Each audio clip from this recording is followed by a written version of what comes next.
Yo, this is meant to be a complete guide for Firewall Golden, and as such, the video is quite long because I'll be going through every input in every room.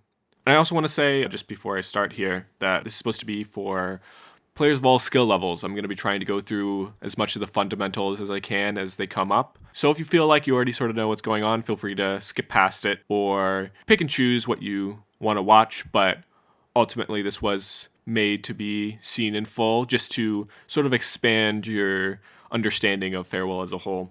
I also want to say that the strats in this video aren't the only strats that exist. Not every strat is going to be the one for you. You're going to come across times in which maybe you're going to find something for yourself that works better, and that's perfectly all right. Really, I want you to try to be experimental with these. I want you to try to test and prod and see which thing works best for you, So please keep that in mind. I also want to say I'm not going to be running through the intended strats for most of these rooms, just because that information is already out there and you can find it pretty easily. Also, it should just be pretty obvious if you've gone through Farewell that you've probably already experienced some of the intended paths and you should be pretty familiar with them. So that wouldn't be very helpful, I think, for most of you to go through. Also, it would just add to the bloat of this video. Sometimes I will be going through the intended paths, though, and the cases for those are sometimes the intended path is misunderstood. So if I had anything to add to those instances, I'll add it there. If there's no other option, like if there aren't really many other options other than the intended strat, and the intended strat is the best way to complete a room, I'll go through it then. Otherwise, I also will not be going through many of the more niche saves that you can do for certain strats. I felt like that would also add a lot of bloat to this video and would sort of go past the scope of what I'm trying to achieve here. I do occasionally recommend something that you can do, or some of the more very common things that happen if it's very minor, but oftentimes I will not include some of the more well-known niche strats for saving. I also want to apologize just in advance for how many times I mess up lefts and rights throughout this video. This is me speaking from the future, by the way. It happens quite often. I often provide visual information to contradict myself. Hopefully it should be readily apparent that the correct way is what's on screen and not what I'm saying. I often will correct myself in the video itself just a little bit later, so just wait a little bit for that. And hopefully everything shouldn't be too confusing. And let's just go through it. Okay, first room, pretty simple. Collect the crystal, dash demo right, up right dash. You want to right demo here because gives you an extra frame. Often this doesn't really matter, but it's just good practice. All right, next one. Here, it is good for a speed strat because the general rule that we want to be following in the beginning parts of this map is we want to try to go fast because we're going to get a lot of practice with this when we're going for attempts. So you're going to have a lot of time to get better at this, and you're going to get a lot of attempts past this point. So because of how consistent this first checkpoint is, you're going to want to try to make them speed up in order to get more attempts towards the end, in order to have more tries, in order for things to go faster, not waste much more of your time. So it's typically recommended, instead of doing the intended, which is about the same as doing this strat, or about the same difficulty, but that's personal preference, I like to do a extended wave dash and dash on top of this crystal in order to dash, dash, dash. So basically skipping this pink crystal right here, just going right past it and saving a bit of time, like this. And I'll do that one more time. Fairly consistent to go along with. Okay, for the next room, you can do this next room intended again, but here's another speed strat that I recommend. Start off by doing a transition super and grabbing onto this block right here. After that, you just climb up, jump, up dash, up right dash. All right. The idea of why this is faster is because you typically have to wait for this block. It's a little slow. Here, you can kind of just go instantly, and it's a bit smoother feeling. It's a bit faster paced. It's kind of what you want to see. But yep, just do a transition super. Jump as soon as you cross through the transition.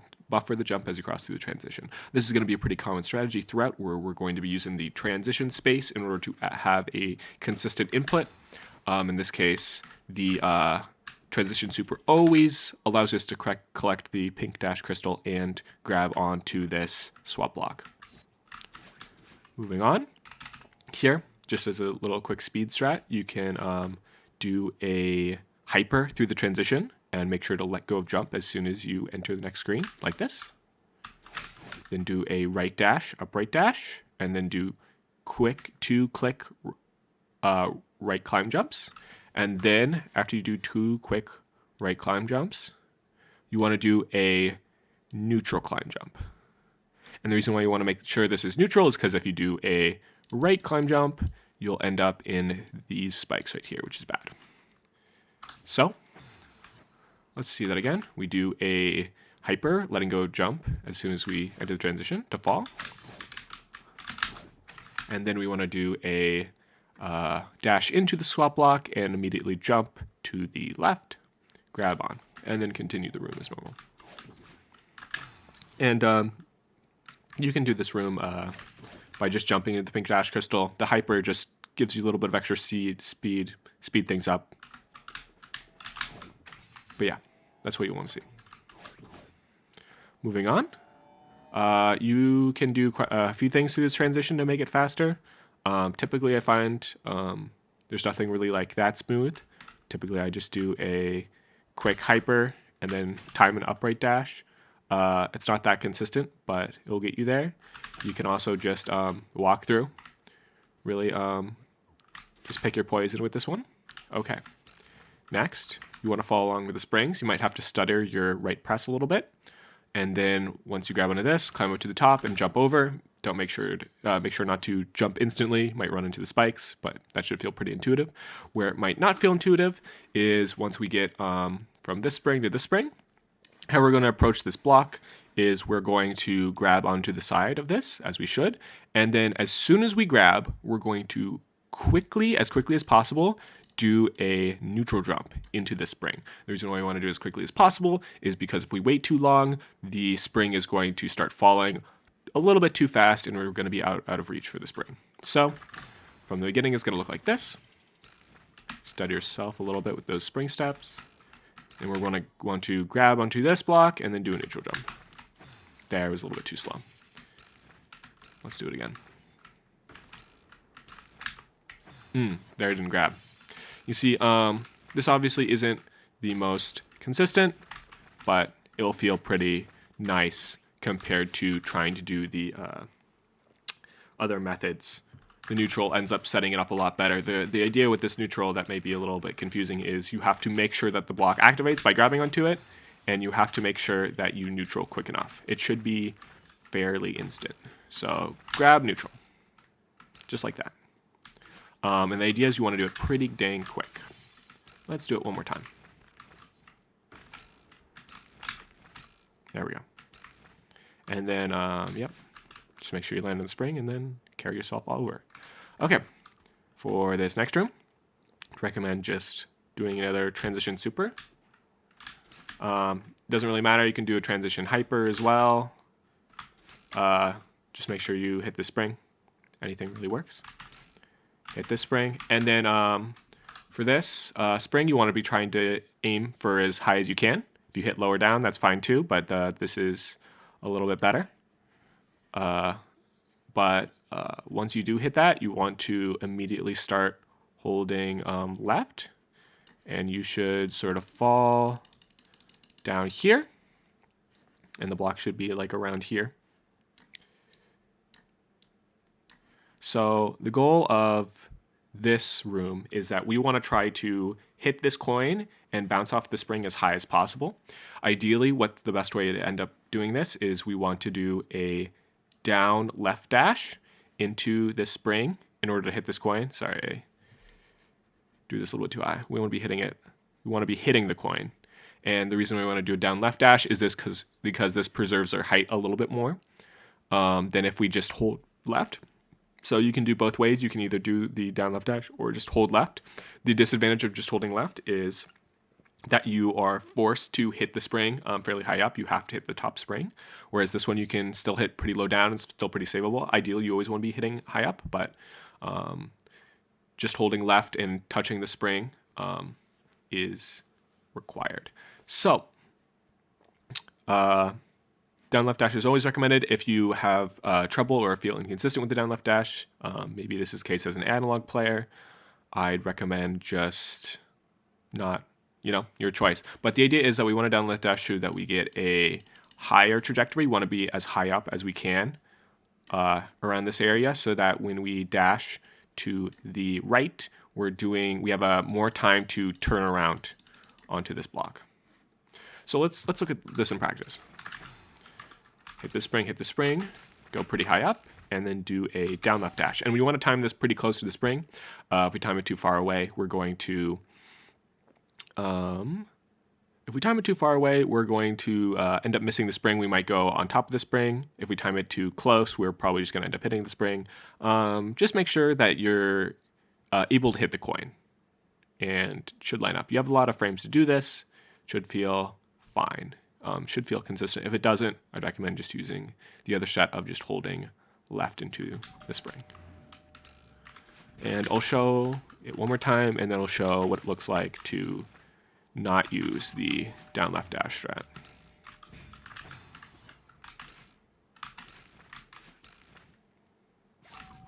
And you can see I was a lot lower down. I was like right here, whereas with the down left strat, I sort of ended up more like over here. And that makes the turnaround a little bit harder, but still very viable. Here, just as a little speed strat, we want to do a transition super through this. And we want to do I'm pretty sure we want to do a non-pufferfish boost here. So let's do that again. We want to hold jump when we're on the pufferfish because that gives us a little bit of extra height, gives us a little bit more deciding time as we fall. If we want to go a little bit faster, then we wouldn't hold jump, but it's just a little bit of extra time for safety precaution. Your choice on whether you want to hold jump or not. Some in the later pufferfish, I'm going to require or not require in order to have a better or easier time. In this case, it doesn't really matter. So as we fall down, if we pufferfish boost, it's going to send us more quickly into spikes. We're probably going to have less time to up dash. So I'd actually recommend, but we're going to be a little bit lower down. So really you could probably do either. I think they're actually about even in my testing. Sorry, it sounds like I haven't tested it. This room is generally considered like one of the easiest, or generally considered not as important as some of the other rooms, but pick your poison. I think I generally like just do a random in between the two. Like, I think there is generally no preference on my end. But yeah, that can happen if you do it. So I'd say I'd recommend the non-fish boost. But okay, next room, it's a little bit more complicated. The first thing we want to do as we enter the room is we want to buffer a down dash. The reason for this is just a little bit of setup purposes. As soon as we buffer up a down dash, we want to buffer an up right dash and then hold neutral, which looks like this. So that's going to get us to this exact position. The reason why this is important is because we need enough space to dash along so that we keep our hair, keep our, dash. But also we don't want to dash too far back or we risk hitting this spinner right here. So we're going to dash along and then we're going to fall. And this is going to line us up so that we have a slower fall because the right dash is going to carry our fall a little bit slower than if we just jump down. So if we have an arc like this, we're going to be falling at a way faster speed unless we like fall like this. So you can see the trajectory is a little bit slower. And the reason we want it to be a little bit slower is because this right dash is actually fairly precise. So with the max fall, it's around a 4 frame. Here we might get around an extra frame or 2, which is nice. So this sort of buffer setup allows you to get an extra frame or 2 when right dashing for the pufferfish super. If you don't find this particularly helpful, you can just go for it. It's not too bad. 4 frames is still an acceptable frame window in all things considered consistency-wise. But after we do the pufferfish super, the next step is we want to hold jump so that we get enough air time to overcome this gap. I think that's required. And then you also, the next strat I'm going to recommend is that you stop holding jump around here. And the reason we want to stop holding jump is so that you'll perfectly slide in between these spinners and you can just keep holding right. The reason why I want to keep holding right instead of going back left to touch this pufferfish is that we get to skip this pufferfish all entirely and just move on. what it's going to look like in practice is like this. So you can see I stop, hold, and jump right around there.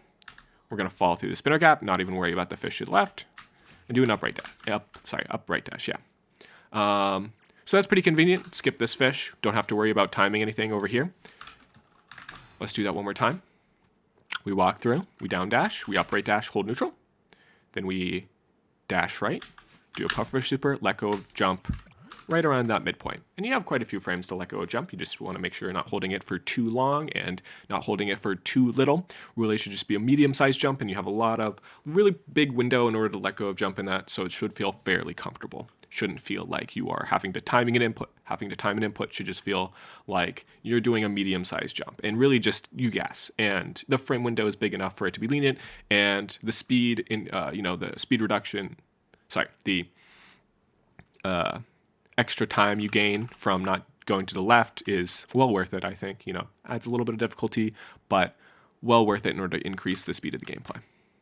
Moving on, as soon as we enter this room, we want to do a instant hyper and hold jump all the way and bounce off this fish. If you hold jump the whole time while hypering, you should always bounce off this fish, hit this coin, fall down, and then do a down left dash into that fish. Make sure to pufferfish boost, I think, and then dash up, sort of looking like this. And one thing to note about this next room is that you have to do this pretty quickly in entry. Pretty much, you have to make sure you hyper at least 4 seconds within entry, or else you may run the risk of the fish being a little bit too low. If the fish is a little bit too low, then what may end up happening is you may end up going over the fish. This is only possible if the fish is at its lowest point, and this only happens around after 4 seconds of in the room of the fish going up and down. So to eliminate that possibility, just start the hyper pretty soon. And sorry about saying down left dash. You actually want to do a left dash. Sorry about just remember it based off muscle memory, and then do an up dash. And just make sure to let go of grab as soon as it starts going up. As soon as it starts going up, let go of grab, and you should slide right into place. Let's do that again.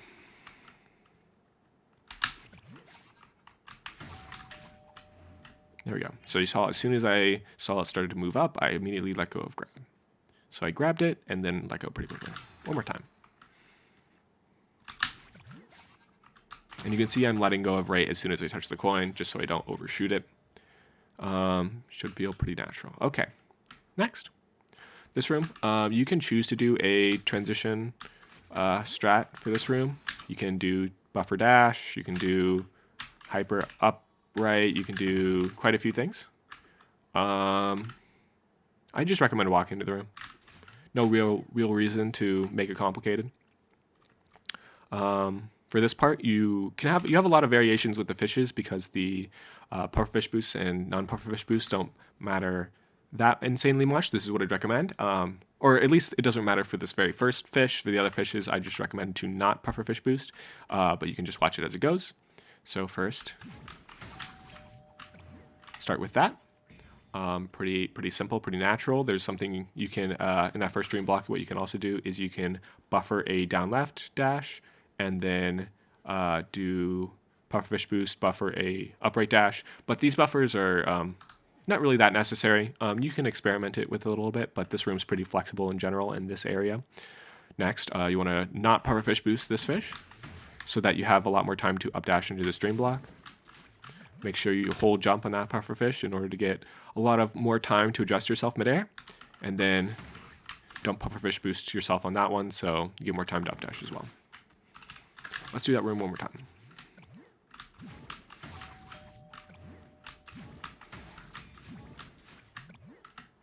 And you can see you kind of have to stutter that right press through the gap, but fairly wide. Shouldn't be too much of a problem. Moving on. Here in this room, typically what you're supposed to do is you're supposed to drop down onto this fish, jump over, and do a left dash.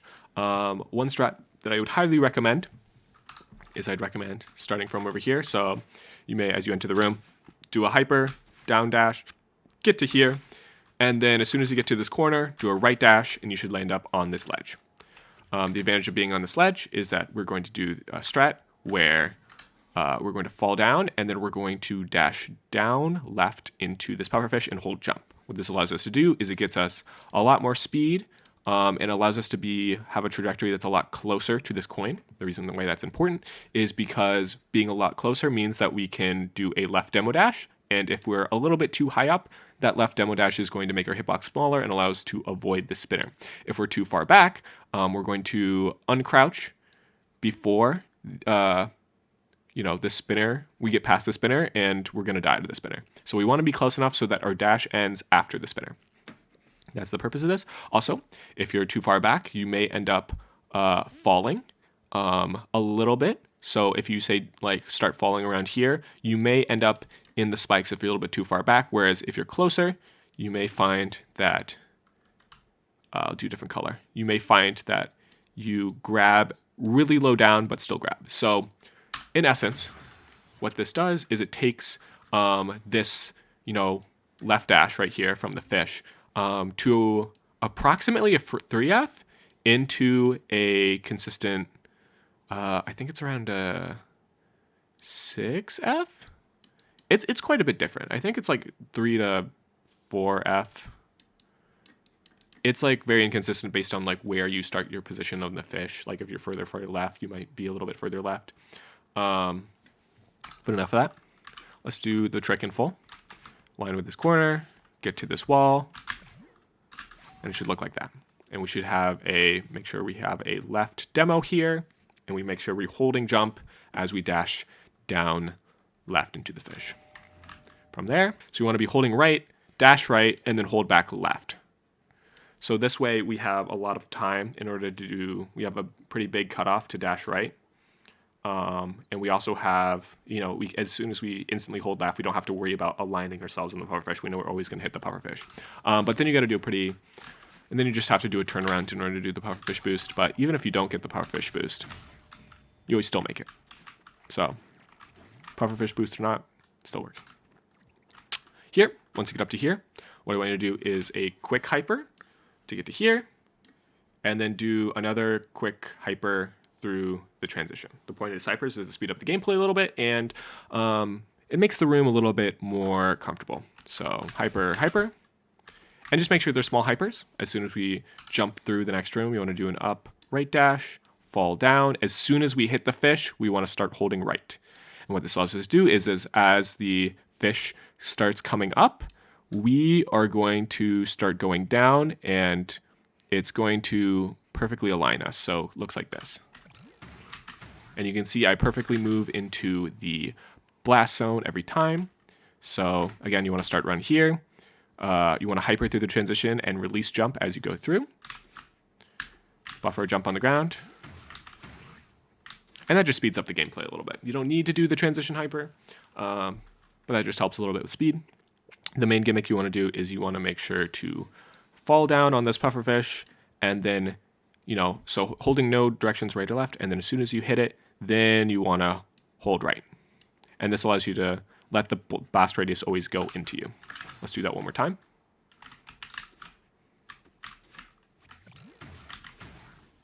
And we want to be hitting a pufferfish boost on this guy as well, just for a little bit of convenience. Here, we want to do full jumps and an upright dash in each one of these so that we get the most amount of time to, to get the most amount of time to fall. So we have a lot of time to correct ourselves if need be. For the next two bounces, we want to not hold jump because we risk running into the spinners right here. And for the next jump, we run the risk into running into these spinners. So do not hold jump for these next two. My bad. And then fish super, and basically pufferfish boost that last guy, and do the rest of the room as intended. Pretty simple. For this room, mostly do it as intended. Maybe do a neutral here so you don't jump too far out. Risk running into that electricity. So do neutral here, up dash.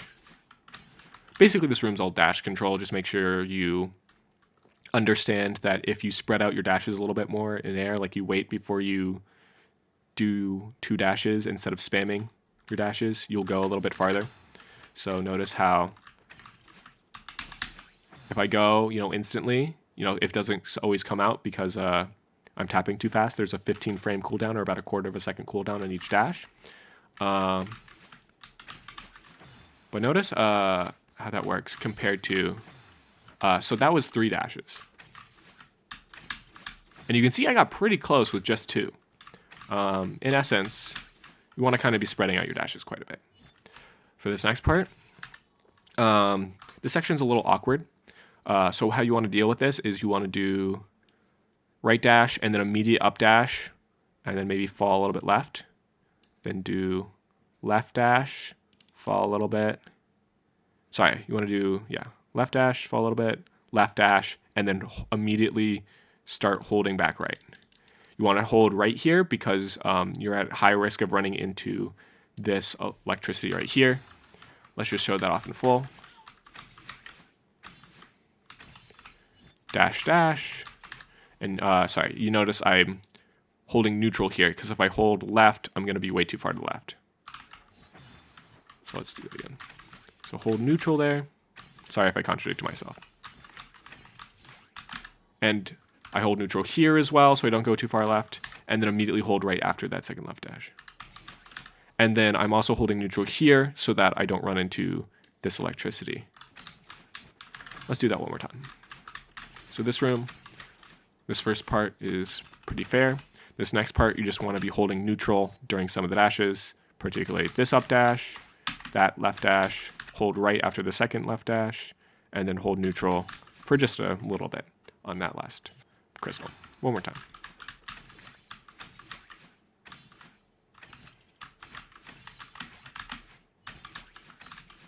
I held right a little bit there on the second. It doesn't really make that much of a difference. Sorry, I hold it right a little bit there on the first left dash. Doesn't make that much of a difference. Okay, on to power source. Here, if you want to go a little bit faster, what I recommend is just instant hyper, up dash. You can just sort of follow his movements. This is not really necessary. It just speeds up the gameplay a little more. That's usually how I go across the room. That's how I find most consistent. And, technically you could be doing what a speedrunner does here because there's no really chance of dying. But once you get up to here, you want to take the jellyfish from the middle of this platform and put it on the edge. The reason for that is that since we are going for top path in this, we want to do a wave dash and then carry the jellyfish all the way over there. But the problem is that if we have it in the middle here, we run the risk of timing our grab. So if we, jump to the left and try to grab the jellyfish, you can notice we grab the jellyfish before we land. And that doesn't really give us a wave dash now. So what we want to do is we want to make sure that we're holding grab the whole time. We wave dash before the jellyfish, and then as we launch, we're holding grab so that we pick up the jellyfish as we go. Sort of like this.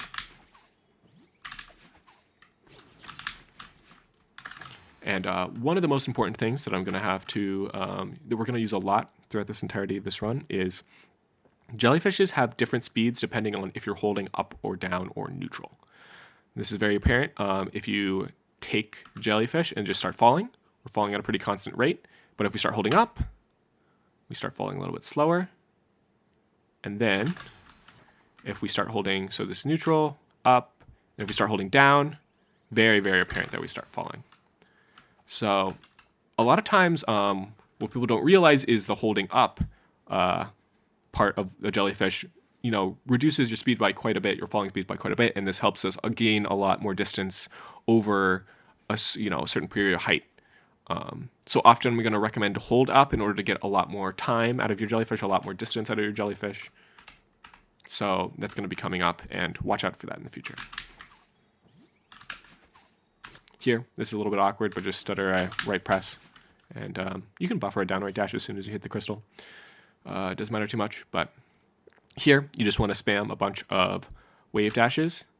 Make sure you don't accidentally get an ultra here. If you're at your peak of your height and then you do a dash and it ends before hitting this platform, you could get a lot more speed by hitting an ultra. We don't want to hit an ultra here because if we get too much speed, we're not going to properly grab the jelly. So what would an ultra look like? I think it would look something like this. obviously it's not the easiest thing to pull off, so it might look like that. Whereas instead we want to be doing something like this. You see I messed up a little bit there. Basically just practice the room a little bit. The whole reason why we're going top route is because we like the wave dashes. It gets us a lot more speed. But the main way to avoid accidentally doing an ultra is just to do a pretty small jump on this first hyper so you don't go too high. And then the rest should typically follow, sort of like this. And you don't need to do the back boost like I did. You can just carry the jellyfish through. Just adds a little bit more speed, which I like. So here's without the back boost, just in case that wasn't clear, that you don't really need to do.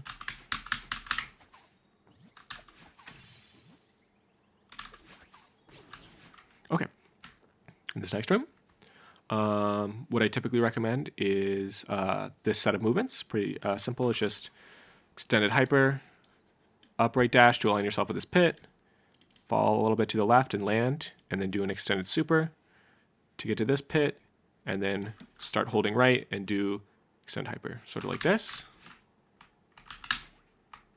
Now do a wave dash, and then do a down dash to make it so you don't have to align yourself with this gap. So one more time. And that's what I prefer. That's what I find the most consistent. You don't really want to be doing wave dashes on all of these because aligning yourself with these pits on hyper dash speed is going to be a lot harder than if you do an up dash and you fall through them like this.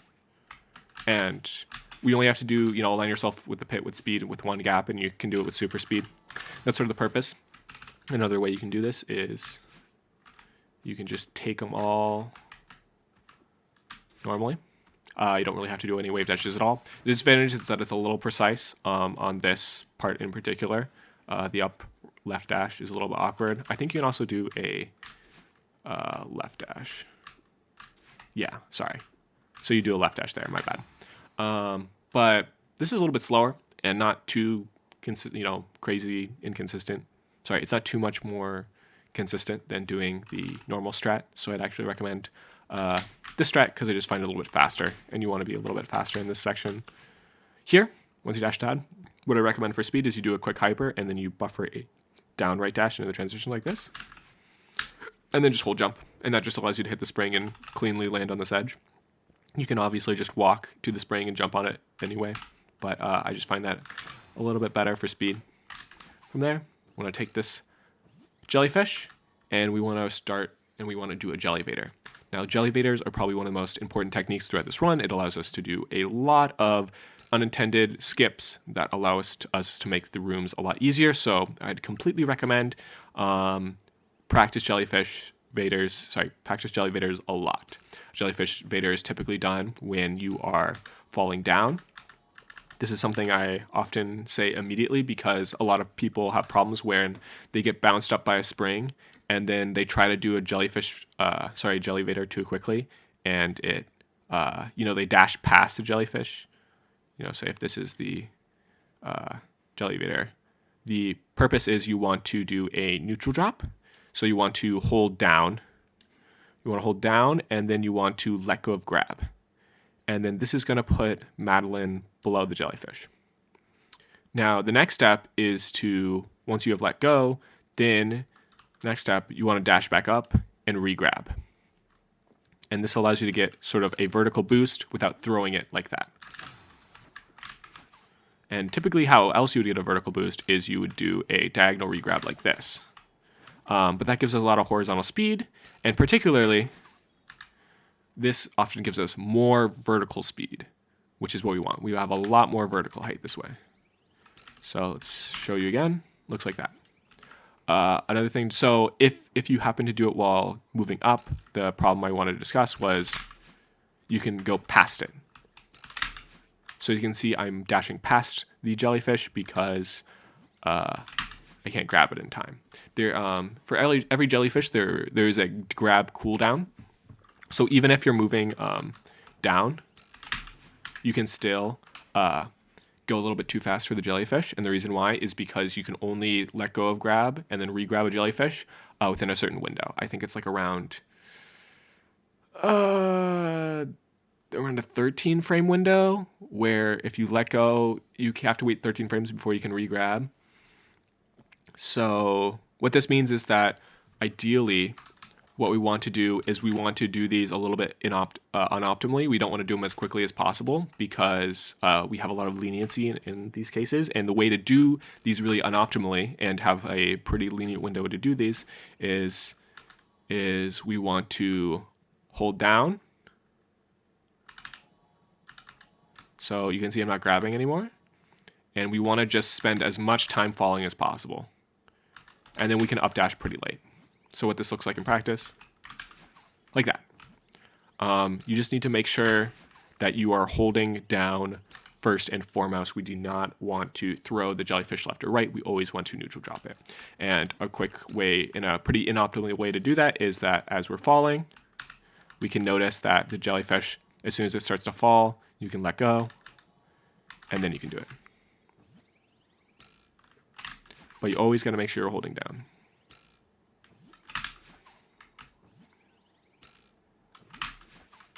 And make sure the jellyfish is falling as well. Okay. Another thing to note is that in order to get optimal jellyfish vaders, so that's what unoptimal jellyfish vaders look like. In order to get optimal, we want to do one of two things. Either number one, we want to do a quick regrab. So what that looks like is, so as it's falling, you notice we can overshoot it like that. But if we time the cooldown such that our dash is overlapping, so say like the cooldown ends like around here, and Madeline's right here, we can grab it a lot higher up because the jellyfish hitbox kind of looks like this, right? The idea of how you get a more optimal jellyfish regrab is that instead of, Madeline grabbing it from like down here, pretty low down, if we grab the jellyfish from higher up, we start the boost from higher. So the jellyfish, whenever we grab the jellyfish, it sort of centers at our position. So it would center here if we grabbed it lower, but if we grab it from up higher, it centers up higher, and then the boost starts, and the boost is equal for the same. So what that looks like in practice is you either want to do a quick, but this is pretty hard to time. It kind of, like that, you can see, the jellyfish kind of pulled up a little bit. It's very easy to overshoot. But this method isn't nearly as common as the secondary method, which is to time the grab. So the idea is that as we dash up,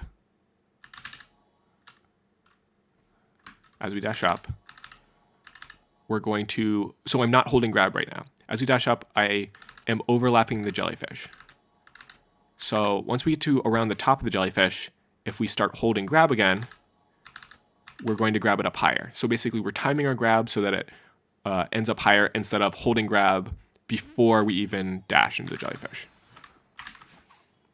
So what that looks like is this is what it would look like if we didn't time our grab, and this is what it would look like if we did time our grab. You can see we get a lot more height than if we just buffer it. Let me just show you again. Inoptimal. Grab it from very low down. If you time the grab, you get quite a bit higher.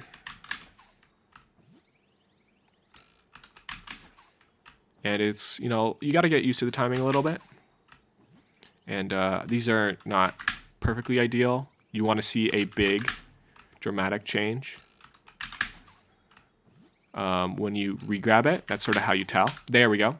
So you can see the more amount of time, or like the more dramatic shift in jellyfish position, if it goes from here to like up here, like if it moves all the way up, the bigger shift, that's how you know you got a more optimal jellyfish boost. Okay. Continuing on, we want to Jellyvator so that we can keep the jellyfish into this next room. So the reason why we want to keep our jellyfish in this next room is because keeping a jellyfish allows us to do a trick which can skip a major part of this key hub section, which would normally waste a lot of time. So as you can see, I'm sort of tracking up by doing Jellyvators. Just do a lot of Jellyvators until we get to here. What we want to do here is we want to jump over to the right and then drew a pretty optimal Jellyvator into this section. You don't have to worry too much about the delaying grab method. In this case, just try to, hold grab as soon as possible. Instead, what you need to worry about most is your peak height. So the tough part about this is actually when you jump with the jellyfish, you need to make sure that you start the jellyfish you do the Jellyvator pretty quickly, and you do it at the peak of your height so that you're maximizing the first step of the process. So that what that looks like is this. And I do go for the regrab as well, just because, timing the regrab because you want a little bit more height. So you can see it's pretty easy to miss. What you can do is you can also fall back down and try to regrab again, but typically you want to do it on your first try. And this is something you can practice. This is something you can get more consistent at, but would highly recommend. It saves a lot of time, and this is stops you from doing quite a few rooms. After that, break the jellyfish. Sorry, break the power box, fall down, and then you want to fall down into this pink crystal area. Why are we getting this pink crystal? Because we want to do another trick which allows us to skip all the keys. This is called key skip. Okay, I should probably explain this. So what I just did right there was called a jellyfish climb jump. Typically this is a little bit awkward to get in with, without using a dash and using a jellyfish. I just got it right there, but it can be a little bit awkward this moon cycle. How I make this a little bit easier for myself is I neutral drop the jelly and then immediately do a climb jump like this. And what that does is it gains me a lot of height while allowing me to keep the jellyfish on the wall without having to jump away from the wall. Something you can try out. Really just a pure quality of life thing that I use because I'm fairly comfortable with it. Not necessary for you to perform at all. Just helps me get on that ledge a little bit better. Now, this trick is a single time, so I wouldn't recommend this for a casual playthrough, but if you're going for golden, you're doing the statless, this saves a lot of time, even though it's a little bit harder than doing the keys. The fact that you save a lot of time on doing a lot less rooms, the way that you can practice this and get pretty consistent at it, even though it's harder input, I still very much recommend this strat over the keys. If you want to learn the keys, you can look up how to do them intended, but it's pretty much what you see. There's not too many strats pretending with the keys, and particularly the top left key is a little bit mischievous sometimes. People have a little bit of difficulty. So I'd recommend doing this if you can get it comfortable. And I think you can. This is very possible. For this strat, for this room, what you're going to do is you want to stand around in the middle of this tile in between the wall and the spinners. And then you're going to want to wait until the height of this jellyfish gets around here. So you want to align the jellyfish with the top of this tile right here. So you don't want to throw it too high or else the jellyfish will go against this wall, which is bad. And you don't want to throw it too low so that the jellyfish will be too low down when we take this bubble to the right and then we try to updash. So the idea is that we're throwing the jellyfish to the right and then we're timing an updash with the bubble, which looks like this. Let's do that one more time. So as you saw, I jump all the way up and then I fall as soon as I get to around this height with the jellyfish. And then, so I fall down to that height, throw the jellyfish, and then as soon as I hit the ground, I immediately jump to the left and fast bubble this red bubble. You have to fast bubble or else it won't align correctly. But let's do that again. Now, the major difficult part about this strat is, number one, getting into the red bubble pretty quickly. A lot of people, either don't fast bubble or don't immediately. You have to jump as soon as possible to get to the red bubble. Some people don't throw the jellyfish in the right spot. Make sure that you're not throwing it too low, like down here, or too high where it hits the wall. Make sure you're throwing it around here. And you can kind of see in my video. I think just as general reference, you want to make sure that the jellyfish is bonking against the ceiling. I think that's like the main point of throwing it where I throw it so that it gets to this spot pretty consistently. All right. But other than that, this up dash right here is just difficult. There's no real strat around it. It's just a 3-frame timing. Should be pretty, fairly, easy to visualize with the red bubble. But it really is just a 3-frame timing, and you kind of just got to hit it in the strat. There are ways to get around it a little bit if you go for the key skip, which I personally developed. But in practice, I wouldn't really recommend my own strat to get around it, just because it's a lot more convoluted. Even though it does, decrease the frame timings, it adds a little bit more complexity, and ultimately it's a little bit too slow compared to this, which is pretty dang fast. Anyways, moving on. As soon as we get here, we want to throw this jellyfish. Don't need it anymore. Good to just get it out of the way so we don't pick it up again and accidentally mess up, because we want to use the space in order to do this. As soon as we get up here, we want to grab into this wall and climb up. The reason why we're doing this is because we're making a setup in order to get through this spinners with fairly safe way, in a fairly safe way. So after this, we want to hold left and grab to grab onto this wall. As soon as we do that, we want to start holding right on the wall and quickly release grab and grab again. Like that. And then we should get to this exact point on the wall. We want to be exactly here so that when we do a neutral climb jump, our arc is going to be perfectly aligned such that when we upright demo, we're always going to fall through this gap. Ideally, you want to aim for peak height, but this has such a big leniency window that should be pretty easy to perform. Just like that.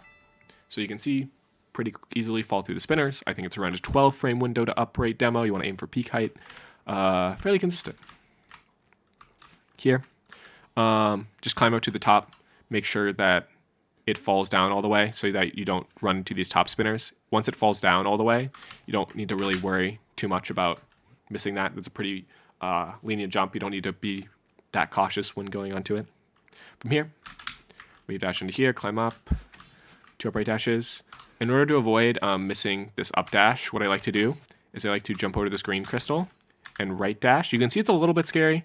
You can also choose to just grab onto it like that.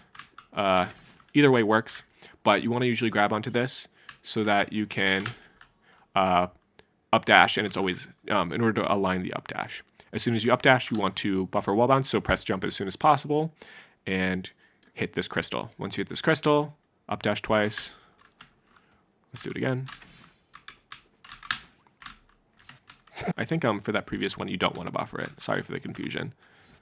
This one you do want to buffer, though. You can always make it with the buffer on that one. That one's for sure. But just climb up to the top of that last block and jump over. You don't need to worry about going too high on the last moon block. You can notice I'm doing a little bit of a hop skip thing right here. That's in order to get a little bit more height. It's called a 5 jump. So the idea is that the highest up you can be on a block is around right here. You can notice the feet are particularly right here. So Madeline's hitbox looks like this, and you notice that we have quite a bit of the hitbox, on the surface. But the thing is that we can climb jump if the hitbox is like this. So even though our resting position is there, as long as one pixel, right, our side pixels is touching the side of this block, we can still climb jump. So the idea is that we want to do a climb jump, neutral climb jump in order to get a little bit of height, and then as we fall, we want to buffer a climb jump so that we get in this position. So like this.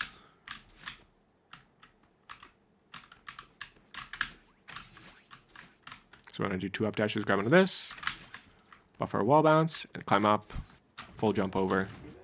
You don't need a fast bubble with these red bubbles, but there we go. Unremembered.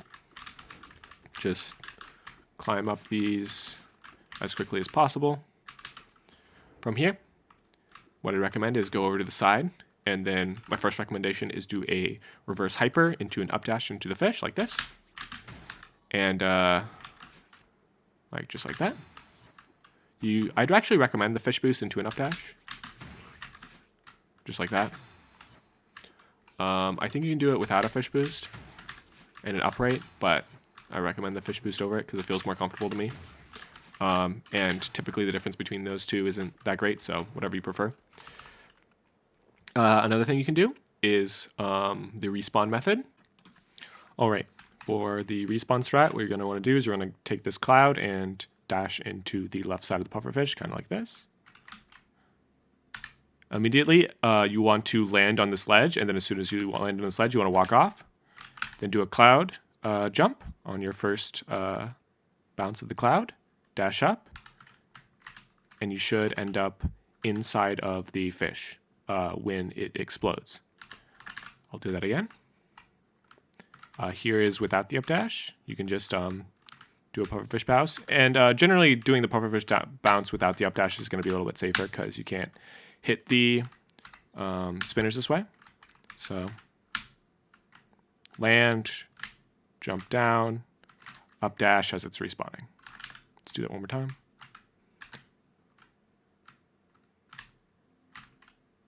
And you want to not pufferfish boost this one. Intended is you just take the cloud and then you do that. Okay. After that, make sure you're on the left side of this cloud. I've seen some people try to jump from the right side, and then it's significantly harder to hit this blast radius. You want to be on the left side so that you're closer and are more likely to hit this blast radius. So start from the left side, jump over. Make sure not to hit these spinners. You typically shouldn't have a problem with it, but just make sure you don't jump left. Make sure you jump up and then hold left. Make sure you do not pufferfish boost this one. And make sure you do pufferfish boost that one. Let's do that room one more time.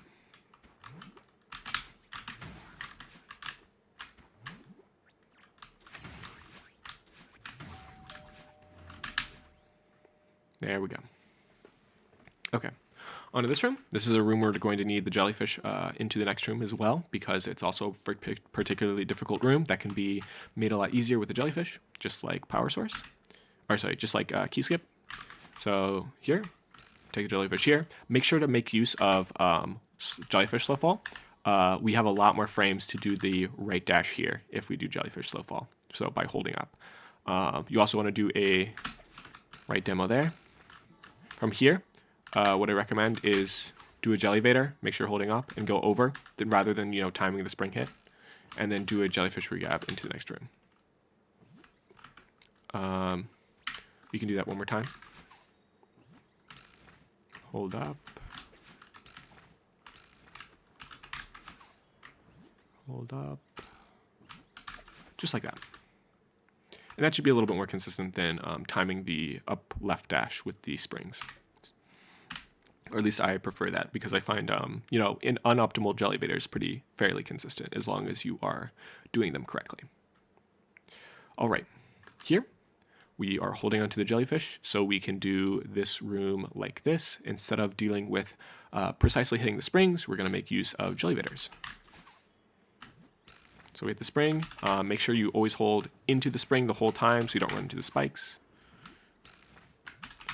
As soon as we get here, we hold left, and then we up dash, do a couple neutrals, and do that. The reason why we don't want to do the final Jellyvator at the end is because you run the risk of as soon as you grab onto the block, so say you're like here and you're grabbing onto the block, if you do a Jellyvator, the jellyfish is going to be around here, so when you climb up, you run the risk of grabbing onto the jellyfish again, and then you're going to end up in this awkward situation without a dash, grabbing onto the jellyfish at the top, and then you're going to maybe fall below this crystal. I can kind of show you what it looks like.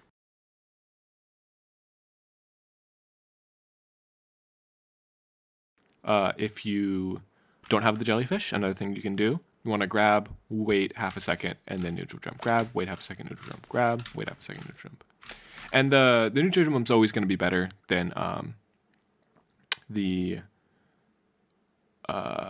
wall jump away. And the reason for this is because you have a lot more control because the wall jump away sort of forces you out for a certain amount of distance. At least that's the case for the first two. This last one, it is actually a little bit better to wall jump away because it basically forces you to delay for a little bit longer. And so, because you already have to wait so long, the extra delay basically safeguards you from going a little bit too early. Yeah. And then probably go left side as well, since if you do the double upright method, which you have to do quite quickly, you will gain a lot of height, and that extra height you can use to get onto the left side, which is almost always preferable because you can neutral up the side. You have a lot more control compared to doing the final maneuver. Let's do that again. And as I said before,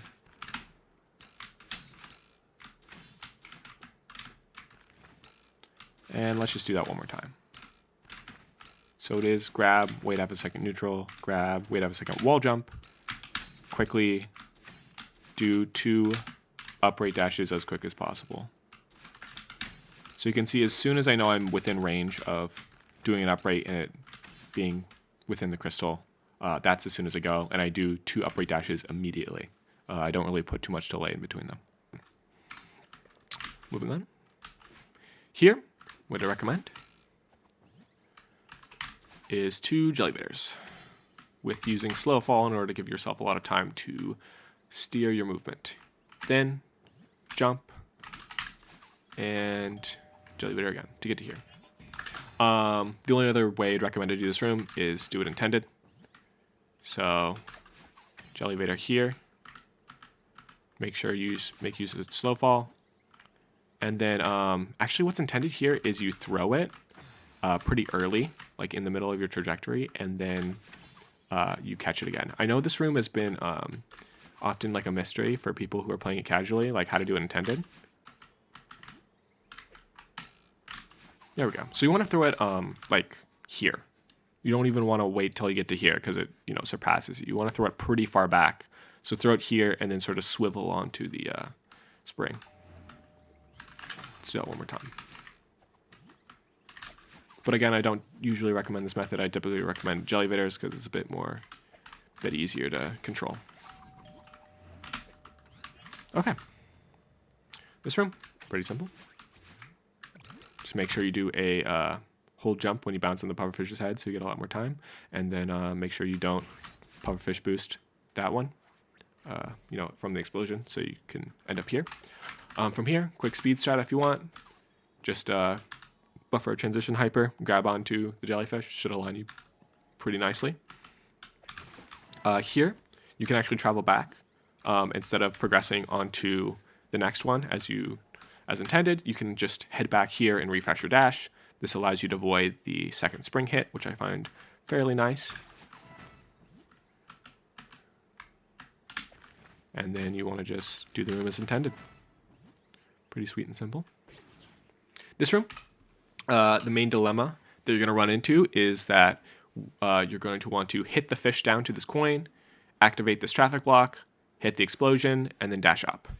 You want to do that all in a pretty quick sequence, and this is what I recommend in order to get it done. Just walk off so you can grab onto the block.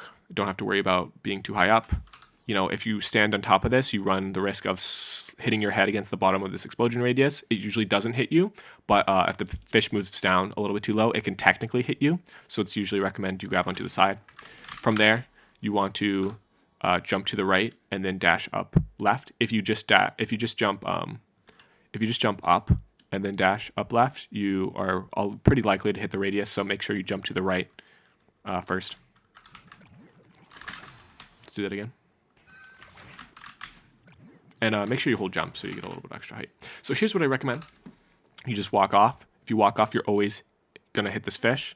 And then do not hold jump, and you'll pretty much always land, you know, around where, you know, pretty easy to land on top of this. You don't want to hold jump also because you want to hit this pretty quickly.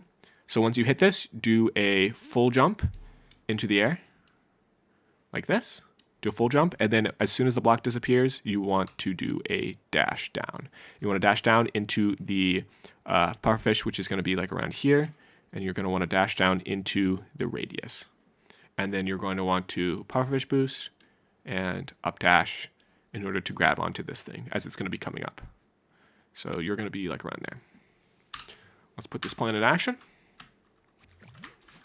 Didn't need to up dash there, but full jump. Dash down. Oh, and sorry, do not pufferfish boost. That's my bad. Do not pufferfish boost so that you don't go flying. You want to have as many frames as possible to up dash. And then just wait for the block to come back. So let's do that all at once.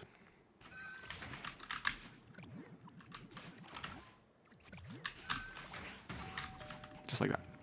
So not really holding many left or right directions in that last section. You just want to jump up neutral, dash down, and then hold neutral when you hit the thing, and then dash up. So there isn't really many left or right directions. You're not really adjusting yourself that much.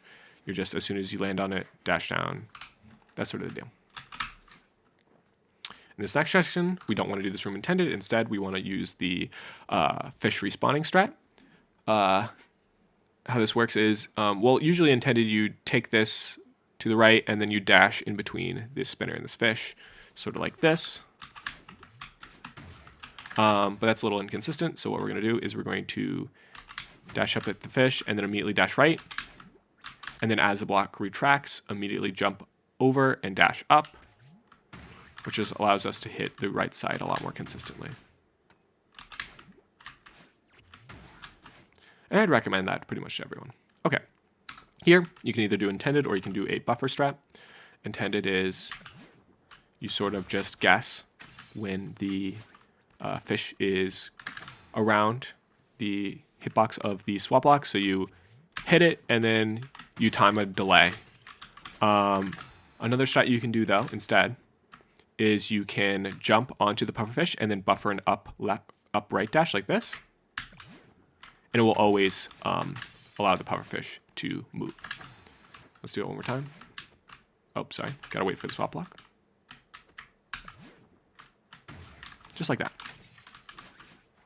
All right, into this next room.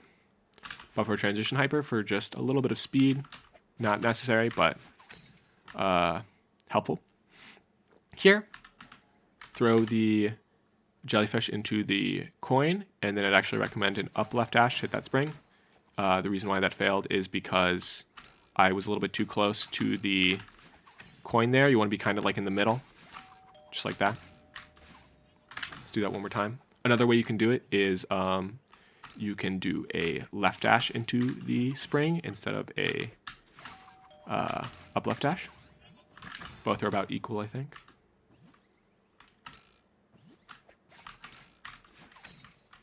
And make sure you're making use of the jellyfish slow fall as well. Very helpful in this section, in this room. Okay, for this room, first thing you want to do, just get on top of this. You can either dash on top, or you can just sort of walk off and hit that. Then you want to do a demo through this gap and press neutral so that you can land safely on the spring. Then I want you to stutter press to the right and land on it again without hitting the fish. And then what I want you to do is land on top of the fish and hold jump. Once you hit the fish, I want you to start holding right and continue holding jump to land right into the explosion radius and get a fish boost.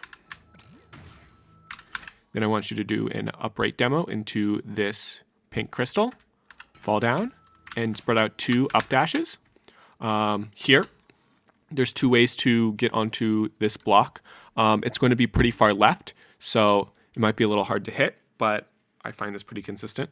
You can either get really close. If you notice that your left tap aligns you really close to the spinner, you don't have to do anything at all. You just up dash twice and you should land directly on top of the spring right here. If you end up where I am right now, just a little bit too far, what you're gonna do is as soon as you reach peak height, I want you to start tapping left and then curve in right before you hit the spring. And it's important to curve in right because you can often go too far left and then end up in the spinner right here. So tap left a little bit and then curve back in right, and you should always be able to hit the spring and get your way all the way out. So let's do that again. I'll show you the first method of curving in and out. 1, 2, just like that. And because you have a lot of like room underneath here, it's pretty consistent to go in and out. There's a lot of different tapping patterns that work, and it feels pretty comfortable on my end. You might prefer the backup, which is to get up really close to this spinner. But otherwise, this strat is very nice because it puts the block a lot closer to you as you fall down. So usually, as you fall down, you have to come and dash right into this block as it's coming. You'll see in the other strat that this block is going to be a little bit further back, and it's going to be a tiny bit harder to get next to, and you're going to have less time to react to jumping onto this block right here. So this strat sort of, adds a tiny bit of difficulty into getting onto this side right here, but makes this ending part a little bit easier. But I'll show you the alternate strat as well. Alternate strat being a little bit more seemingly intended. You go up right, up left, And you have to make sure to hold neutral there. It's only going to go this far, so it is definitely possible to go too far to the right. So you do got to make sure to be in sort of like this zone when you fall down onto it. Just something to watch out for. But as you can see, I stalled there a little bit too long. So definitely possible to miss. But as you see, I'll try again and it'll work out. Right. And probably just best to up left demo as well. There's no real reason not to. But you want to up dash pretty early. But as you can see, it's a little bit farther back. You have a little bit less time. And you might have to worry about dodging these a little bit more. You're a little bit more pressed for time. But I'll show you that again.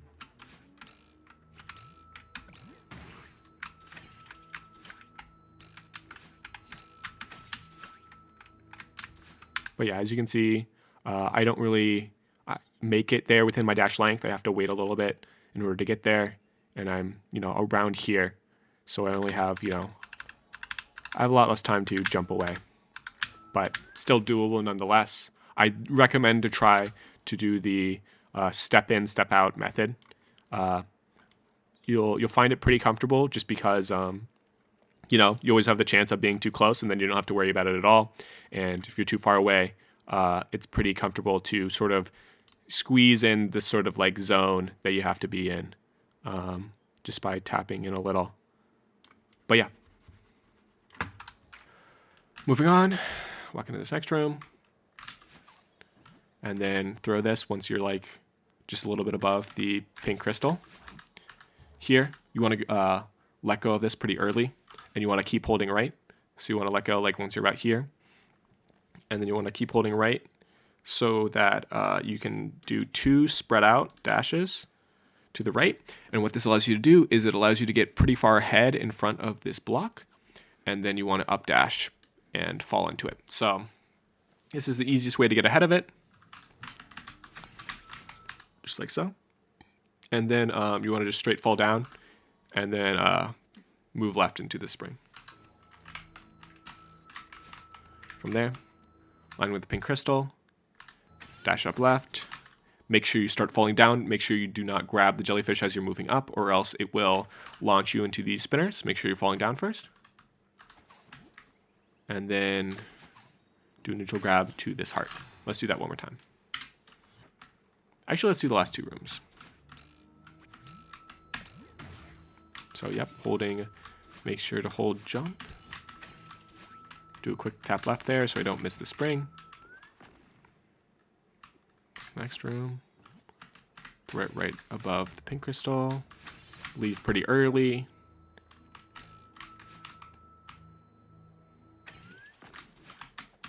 Make sure you're holding up this whole time. Neutral regrab.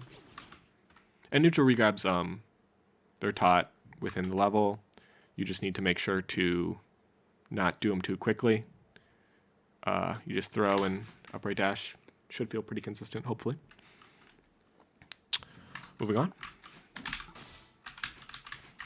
Here, you're not really forced to do any required tack other than a couple of extended hypers or / wave dashes.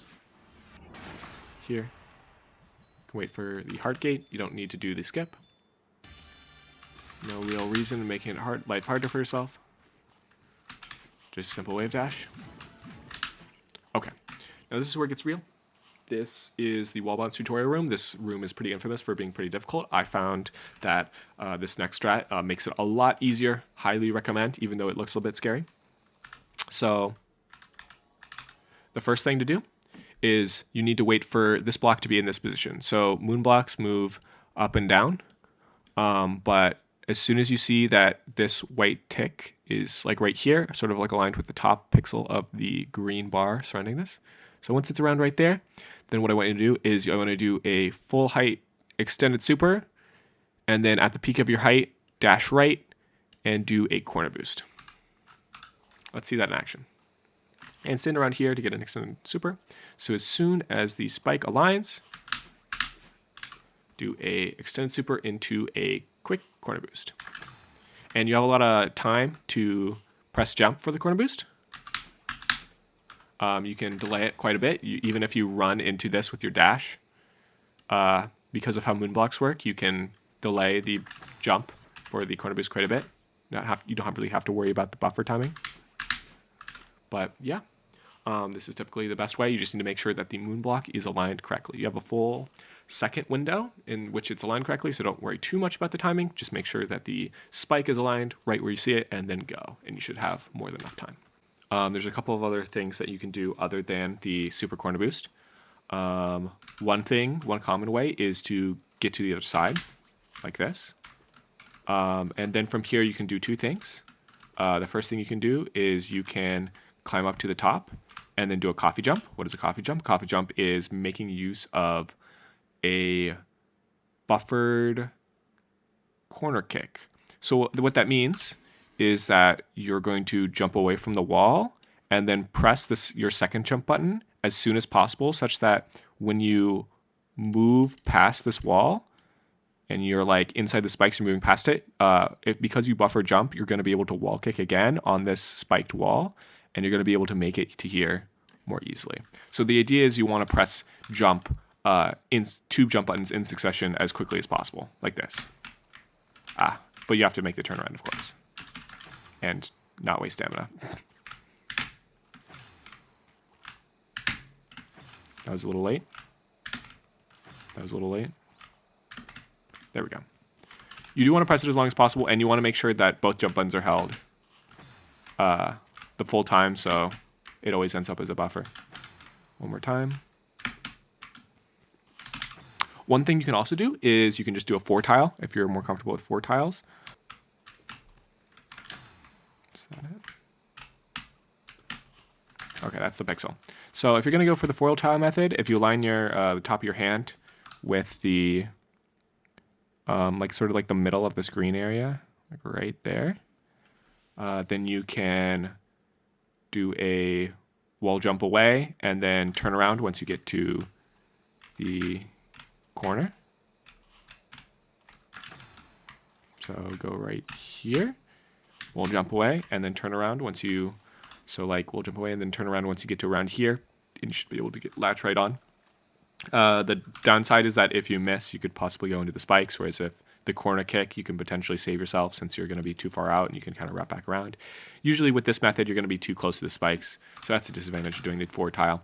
But you don't have to press buttons as tightly together as with the coffee jump. And then finally, another way you could do this is you go for a reverse super into a wall bounce. One thing to note with this is that it's best to look at this block and wait for it to be at the lowest point so that you can buffer this wall bounce and just sail all the way over to this side. Let's watch.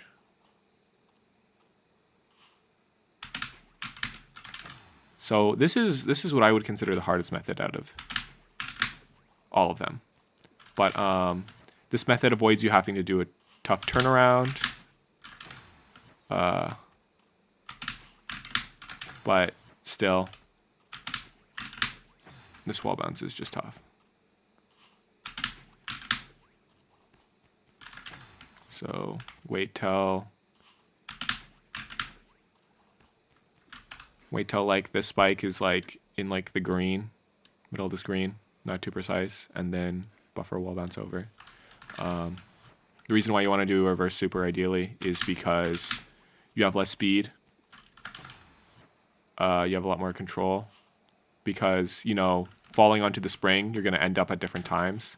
Whereas, extending a super, it's only going to be a 5-frame variability, so there's less variability compared to hitting the spring. And, yeah, also you get a lot more height out of the reverse super. Like, notice how, like, I'm around here, and then with the reverse super, you can see just a little bit higher, which is important because it gives you more time to think.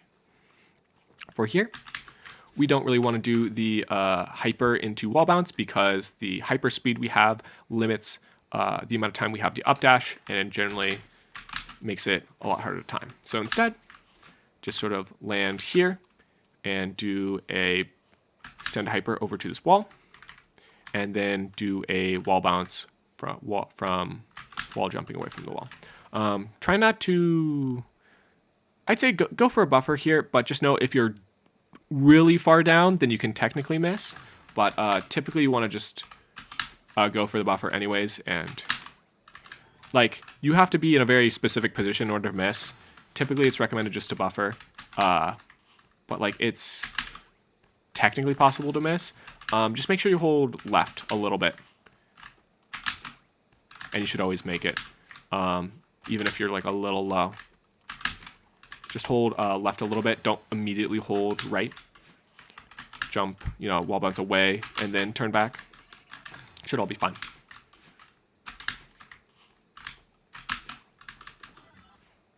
Okay. Next room. Wait for the bird. Super upright dash. Here.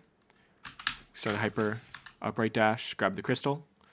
If you miss the crystal, you can always just do a neutral. Grab back on the wall. Something like that. From here, you want to neutrally drop down and then do an upright dash and then hold neutral, hold nothing, and you should fall exactly aligned with the wall. And then you can do a buffered wall bounce. So you can buffer, the jump, which means you can go as low as possible. So what that looks like, just like that. And that should be the easiest way where you don't really have to time the up dash. It just sort of aligns for you. So that's pretty nice. Here, you can skip the wave dashes or do them if you feel comfortable. You only really need to do the last one. This room is a pretty major difficulty spike because there is no real strat for this crystal collection. And the way in which you fall in this tight gap is fairly tight timing, and there's not much you can do about it. I'm going to explain to you kind of how I go about it. First, with this first conveyor, don't press jump, don't try to align. If you just hold right, you perfectly fall in the gap and gives you the full window to right dash. So don't really worry about aligning yourself here, just hold right. Here, some things we want to look out for. We want to make sure that our character is as high up on this conveyor as possible when we jump. So that looks like right here. So we can see our bottom pixel is just barely touching this top pixel. Where if we get as much height as possible, that means we get as more time to adjust ourselves into this, which is absolutely what we want. Ideally, you want to press left early as well, which is around right here. Because, if we wait too long to press left, we may start falling down and then lose our height advantage. So also, one thing to look out for is that if we do a neutral climb jump here, which is what you're supposed to do a neutral climb jump here. If you press left within the wall boost timing window, you may get a wall boost. Wall boost is actually good in this situation, gives you a little bit more speed, which sends you a little bit further to the left, gets you where you want to be faster, which ideally gives you more time to adjust. But it's very possible that you might not get the wall boost and might just slowly move over to the left, which is fine as well. It's perfectly makeable. But the difference is depending on when you press left after you go neutral. If you press left around right here, you're going to get a wall boost. But say if you press left a little bit up here, you may end up getting a normal walk to the left. So let's go over these. Here is an attempt at the wall boost. So you can see pretty big boost of speed to the left. Let's do that again. And I'm aiming for that top part of the conveyor. You can see wall boost. So what does it look like if I don't get a wall boost? So you can see I sort of just slowly glide to the left.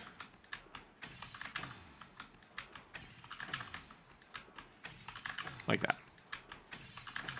But then wall boost is a little bit more dramatic.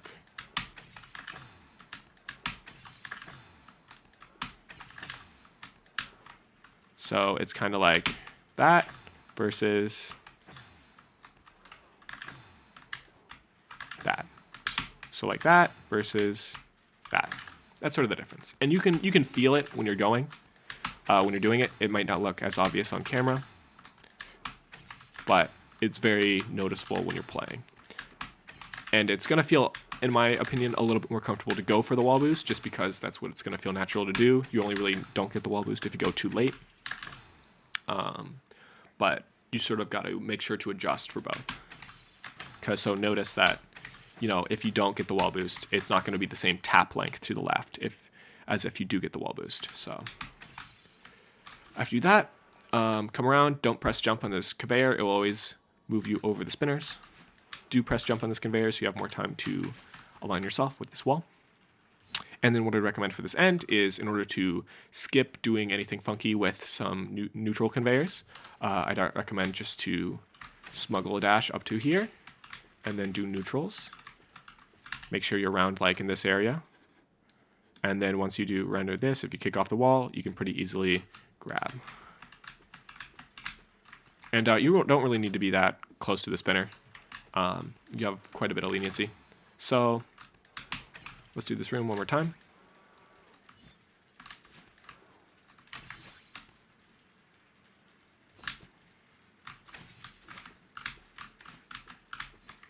So you can see I was pretty low down there on that neutral and still worked just fine. I recommend just doing like 2 optimal neutrals for each one, and it should end up working out. If you do end up missing, you can technically save yourself by going back down and falling into the crystal, but I'm not really showing off too many saves in this. I'm really just showing off the strats, so let's continue on. For this room, what you want to do is fall down here, dash into the side. You want to stay low, so that once you get past this, you want to do a climb jump, and then you'll be like around here. And then you want to hold away and wall jump into the wall. Make sure not to do a wall boost, or you could end up sliding along top of, let's just show you a picture here. Like if you're here and you end up sliding along here and then wall boost, it could possibly get on top of there. So what I recommend to do is just always make sure you're holding away on this input in order to not get a wall boost and to always get the lift boost from this Kevin.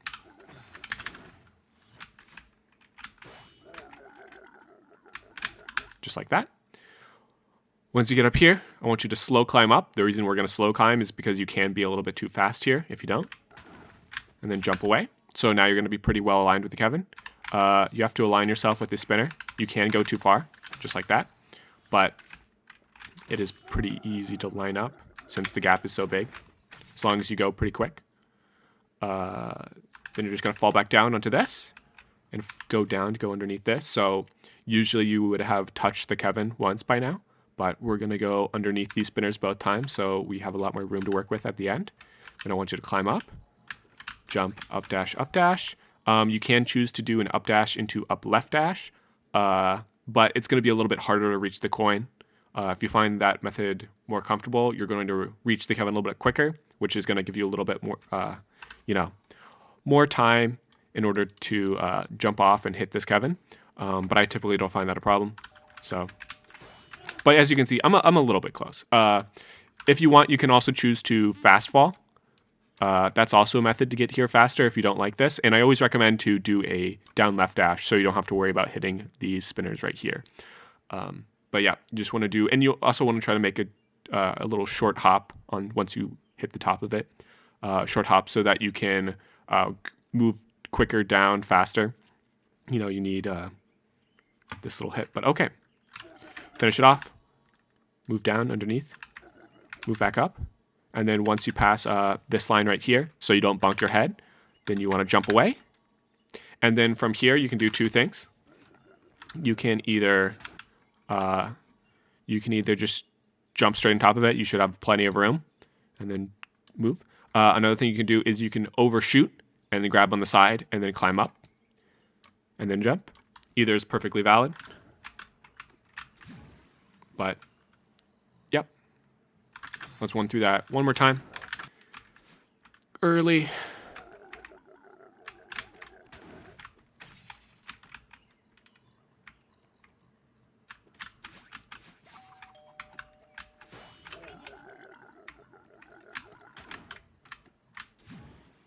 Right.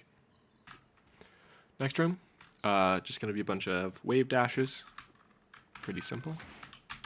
Just make sure you slide around those spinners, jump away from those guys, and make sure you just jump over. Don't try to do anything fancy like get on the other side of that one. You can just jump over once it reaches the end. For this next room, we're actually going to do a setup starting from here. So climb up and crouch, and then do a full instant hyper and hold jump the whole time, like this. What this should do is always land you in the corner of this block. And then can up dash to grab this crystal, and we have successfully smuggled this dash crystal. What does this mean? Well, the reason we want to do this is so that we can do something called the haircut strat. Particularly, this double dash smuggle is for a setup in which once we get here, we're going to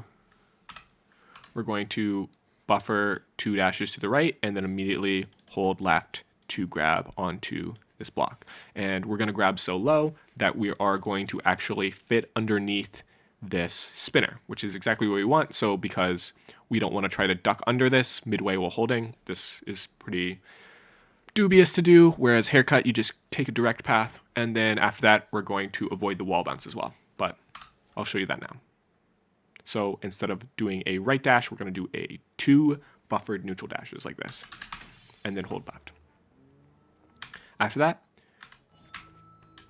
quick climb jump to get over, and then once you get here, hold down a little bit, and just go around. Pretty simple. Good way of doing things, in my opinion. You can also go for a wall bounce, but this is what I recommend. So what the wall bounce would look like is this. And I'd recommend doing like a neutral wall bounce, so don't immediately hold right, or else you're going to be too far to the right. But I'll show you the neutral wall bounce strat as well. My bad. So yeah, just make sure you get up to peak height at the neutral wall bounce.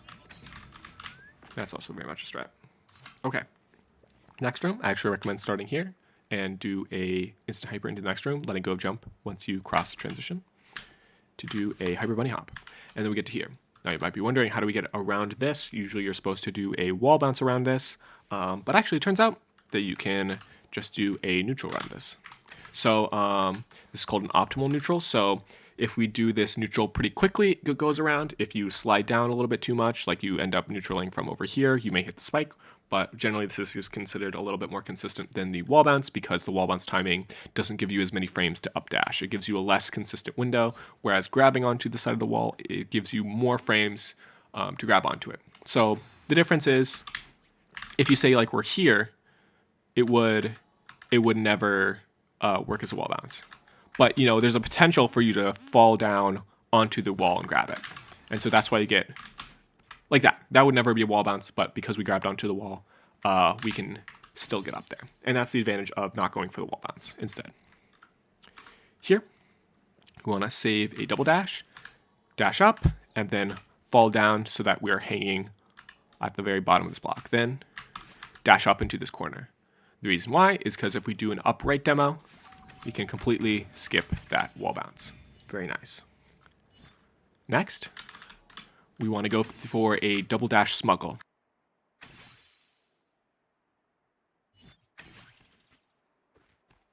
How this works is you want to align yourself on this exact pixel, and then we want to do 2 things. We want to jump away and then immediately hold back to the left. So as soon as we jump away, as soon as we notice we're getting a wall jump away, we want to immediately hold back to the left. The reason why this is consistent is because whenever you jump away from the wall, you have to jump away from it for a certain amount of time.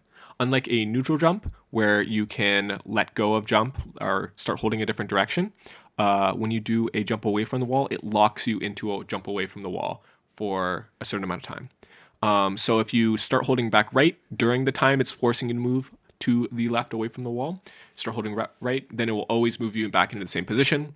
And then the goal is to buffer a wall jump off of this wall so that we can perfectly get to this wall without using our dash. And the reason this works is because if we buffer a wall jump away into this wall, we end up wall jumping from a few pixels away from the wall instead of directly on the wall, which means that we get a little bit closer and can consistently get there. One thing to note is that when you do this wall jump, that you need to wall jump into the wall on your way coming back through. So as you're sort of falling into the wall, you need to press jump before you start pressing back left away from the wall. And the reason for this is that no matter if you wall jump into or away from the wall, holding left or right directions, it will always send you on this leftwards away from the wall trajectory for a certain amount of time. Unlike neutraling, it will always do this no matter if you're in or away from the wall. So the advantage of this is that because we're already holding into the wall and we want to buffer the jump, we don't have to worry about switching before touching the wall, which would be bad. It would lower our position. Instead, we want a consistent position where we jump before pressing into the wall. So I'm going to show you the inputs. Sorry if that was a little confusing. Just make sure to match my inputs. Just like that. And then you also want to make sure to buffer a climb jump here. Well, let's do that again.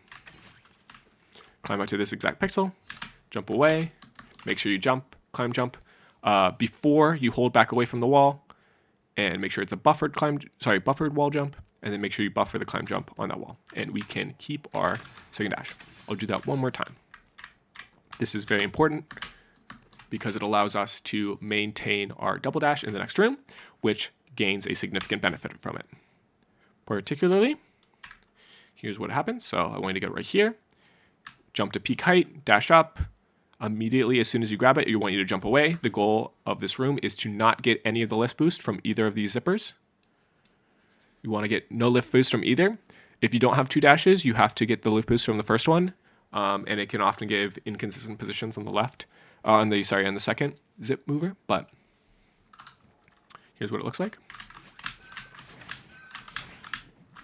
You want to actually try not to get on this traffic block. You want to try to not get a buffered wall bounce.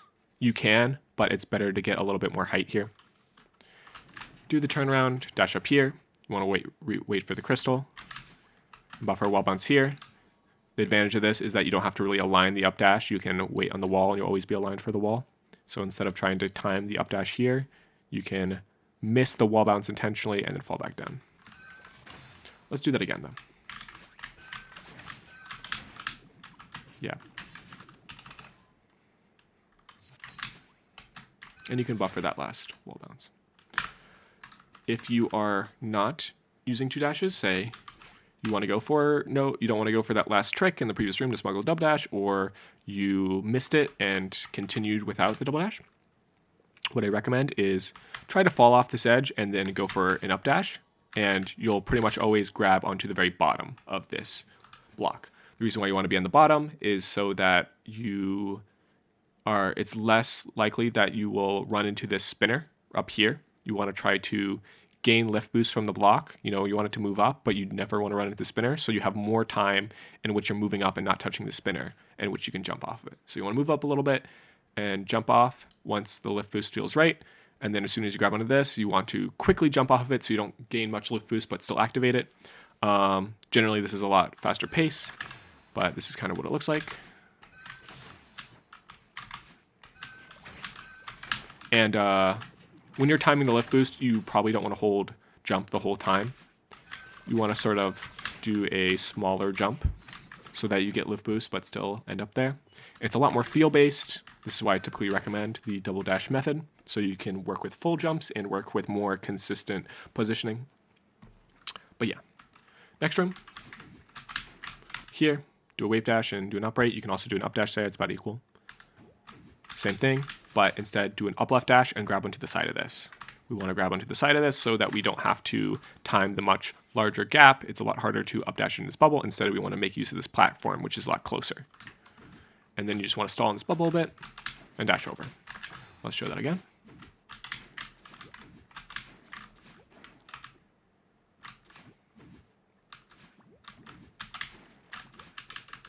There we go. In this next section, there's a couple of tricks. Here, just jump to full height, and you should always make it over. Same thing with this one.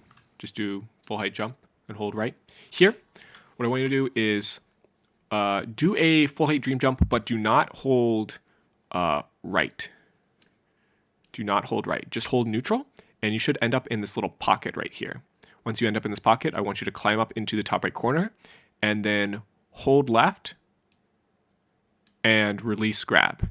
And you should perfectly fall and be able to buffer a climb jump into this. Another thing you have to do in order for this to work is never release jump once you dream jump into the corner. The reason why we want to hold jump all the way through this fall is to make use of something called slow fall. Slow fall is a property in which if you're holding jump at the peak height of your jump, in this case, as soon as we start falling, because we have a very slow vertical speed, we gain half gravity while holding jump. This is just a feature of how jumps work in the game. In this case, we use it to gain a little bit more horizontal distance. Because we slow our vertical speed a little bit more, we gain a little bit more horizontal distance as an advantage. So what it looks like, climb up into the top, holding jump the whole time, hold left, let go of grab, and you should be able to buffer climb jump there. But yeah, just make sure you do it early. I missed the timing. It should not be a problem most times. Here, just align your foot with generally the bottom. Make sure your foot doesn't over exceed the bottom of the dream block, and you should always make it through that gap. For this gap, same thing. Make sure your bottom foot pixel is either aligned with the bottom pixel or above. Just try to be aligned with generally the bottom. Here, you want to do an up left demo dash, and you want to try to time it fairly early. Generally, people try to do it accidentally too late, in which they start from here and then they end up sliding against this spinner. You can do it fairly early, you can start it from here, which feels like you're going to run into this, but because you are in a demo dash, you actually have a lower hitbox and you're going to go right past that spinner. So yeah, just try it out. Up left demo is typically the best way. You have 5 frames to do it. It's still a pretty tight timing window, but just try to go early rather than later, because most people end up going too late rather than too early at the end there. As for alternate methods that you can use to clear this room, another one is you can go into this top left corner again, and instead of using the slow fall method, you can do a quick wall jump away into a neutral press. So the reason why this is consistent is because wall jumps give you a set amount of distance away from the wall before you can input anything else. It will, in this case, if you press neutral or nothing after you do a quick wall jump to the left, it will always set you up in this spot to perfectly fall down to this corner right here, in which you can jump off this wall onto the dream block. All you have to do is do a quick tap of jump, and you'll always be set the same amount of distance. But that should be all for this trick. Just hold left and tap jump, and then wall jump to the left. As for another trick, there's a couple things we can do. If you don't like either of these strats, you can do a... you can also just get into the corner and then just time a dash through the dream block. And while I don't recommend this fully, you can dash through the dream block and then hold left and buffer a jump. The reason why you have to buffer a jump is because if you are holding left and jumping in the dream block, if you don't buffer it, then you'll be inside of these spikes and you will possibly die. So the idea is that you want to buffer it so that you cannot die to these spikes. Sort of like this. And what that does is it sort of slows you down, and then you can stutter into that dream block. And you got to just make sure to hit pretty middle or low on this dream block, and you'll always make it through with a full jump. If you go too high, you may die, like I just did. But typically, I'd always recommend going to this corner and then either timing it or doing one of the other strats. For this next room, there's 2 major ways you can do it. Both are on a cycle.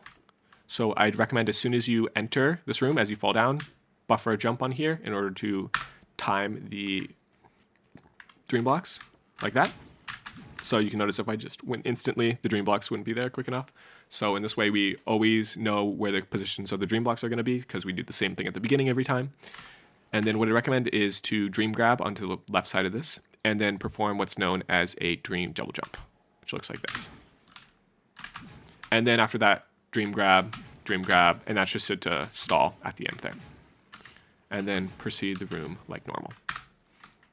So dream double jump, a lot of people find them pretty scary, but I'd say try it out.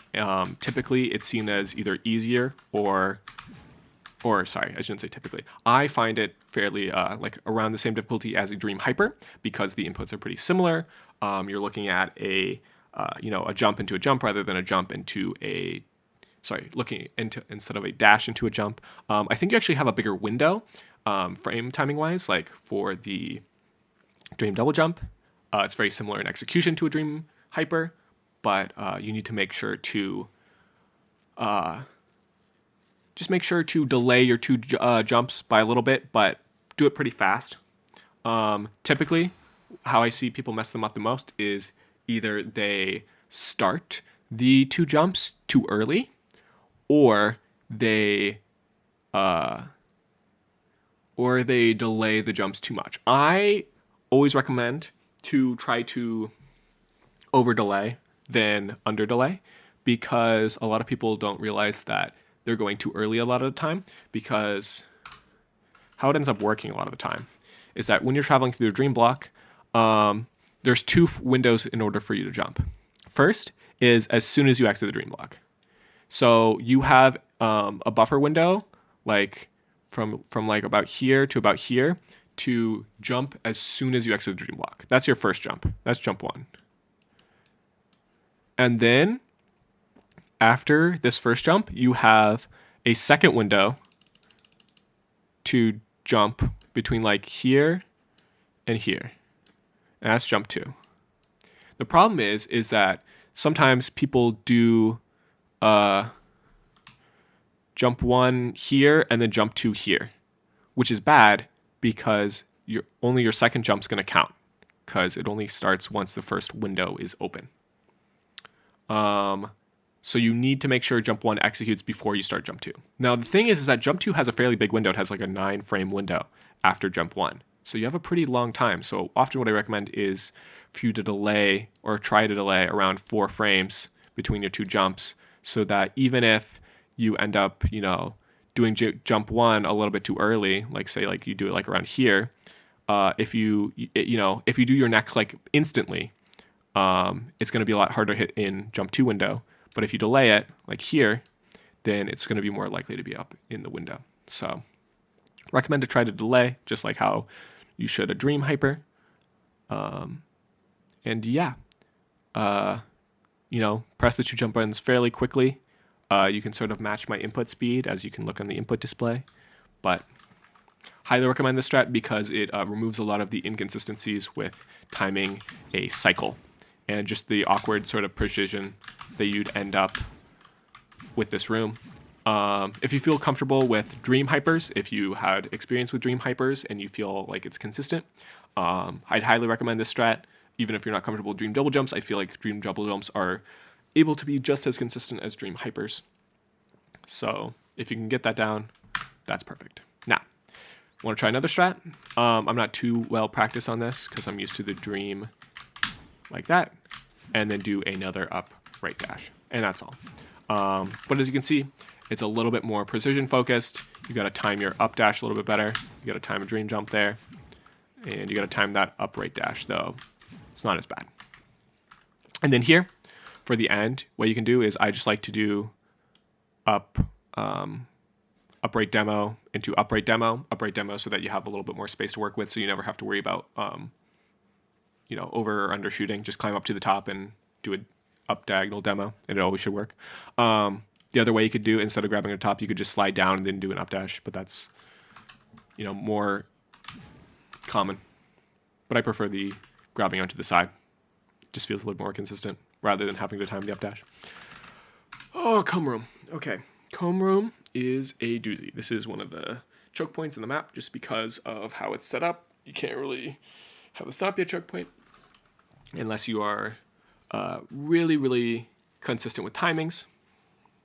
Generally, for me, it's a choke point. I can see it becoming consistent for some people, but generally, how you how this work is you either do a hyper or super to the right, and then you try to time that up dash. Now, that's the biggest issue, timing the up dash and timing the wall bounce, because you actually do not usually want to get a buffer wall bounce. You typically want to try to wait and get a higher wall bounce so that you have more time to wrap around this corner. And yeah, it's somewhat feel-based, but there's a lot of different methods for getting the timing down. Some people use visual cues. Usually you want to wait for this visual cue where the block sort of aligns with like this line. I think that's right. No, that's not right. I think it's actually like around here. Yeah, that seems a bit more right. So once it hits like the middle of like the 4 pillars, just like that. So the issue with the hyper strat though is that, also just a general rule of thumb, when you hyper, you don't want to continue holding right and then quickly shift it up. Ideally, you want to let go of, you want to start holding up early and then delay your dash just a little bit. And the reason for this is because you slow down when you stop holding right. And generally this like slower transition between holding right and up allows you a little bit more time because you slow down a little bit more. It's a little bit weird to get into the habit of. And you kind of just, you might understand what I'm talking about by looking at my inputs of how I execute this. So the main difference is if you do it with quick switching, you might notice, let's see, I try that again, like that. Whereas if I do like with slow switching, you might notice you have an extra frame or two, like that, where it's like I fall a little bit and then I go. So you can see usually if you use that like delay to your advantage, you can squeeze out an extra frame or two. But that's the hyper method. Another way you can do the hyper method, and actually I should next. So that's like generally the intended way of doing it, but I should recommend do my recommended method first, which is the super setup super strategy. The reason why you'd want to do a super over a hyper is because if you notice the hyper you're moving quite fast, you only have around 3 frames to updash. But if you happen to do a super, you might notice you're moving a lot slower. You have maybe around 4, 5, maybe 6 frames to updash. Way better.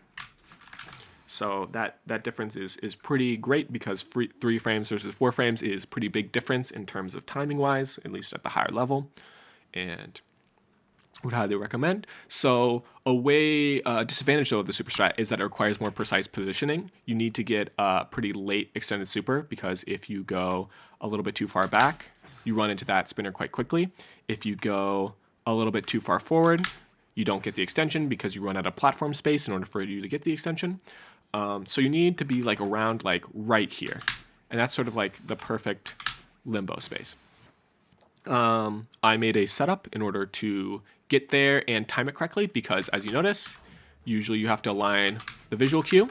I made it so that if you do a buffer pattern, that it will always be in the same spot. So how you do it is you dash up, hold grab, and then hold down. This should push you a little bit to the right.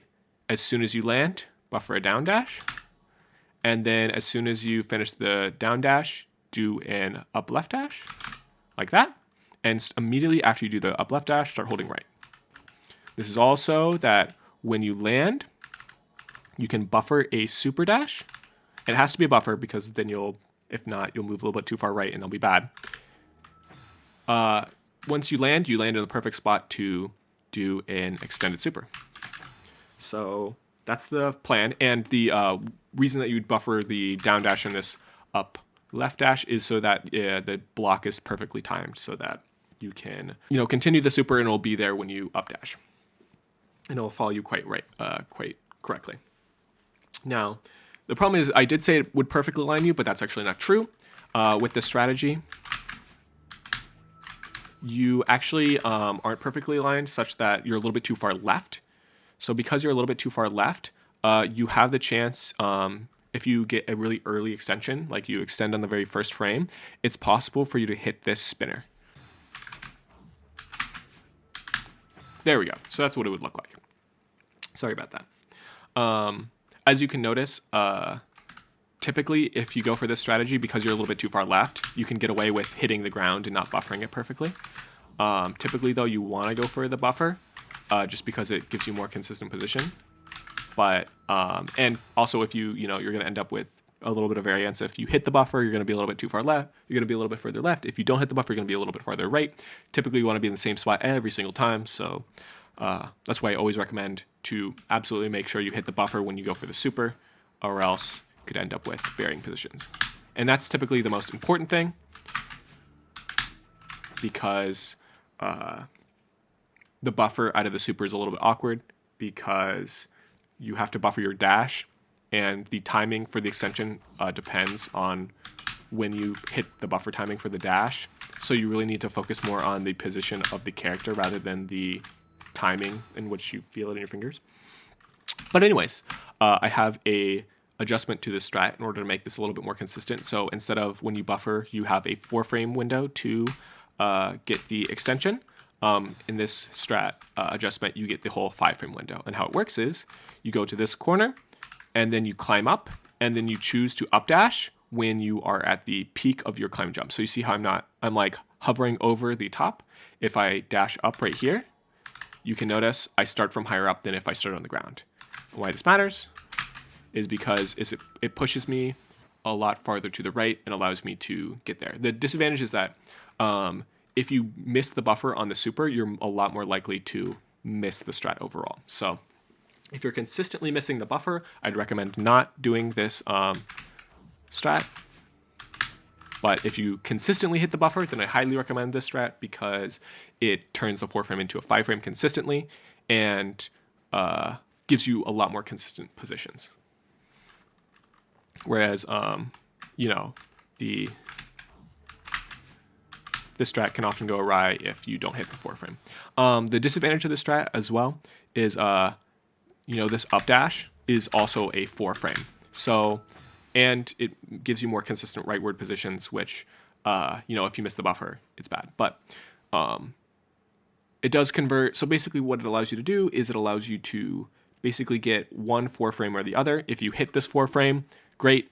You don't really, you make the next timing a 5-frame window. If you miss the 4-frame, there's no real disadvantage, So if you miss the frame window, it's no big old deal. You just have to deal with the slightly smaller window on the next input. So it's usually worth going for, because there's not too much of a risk when going for it. Okay, but moving on. For this next part, in order to get over the spinner, this is pretty small strat, but make sure you're doing a wall boost. So once you get to around here, do a neutral climb jump and then press right. So neutral climb jump and then press right. Don't do a right jump away from the wall. The reason why you don't want to do a right jump is because you get a lot more speed. If you do a wall boost, you don't get any of the speed, so you don't have to worry about positioning yourself as well. So,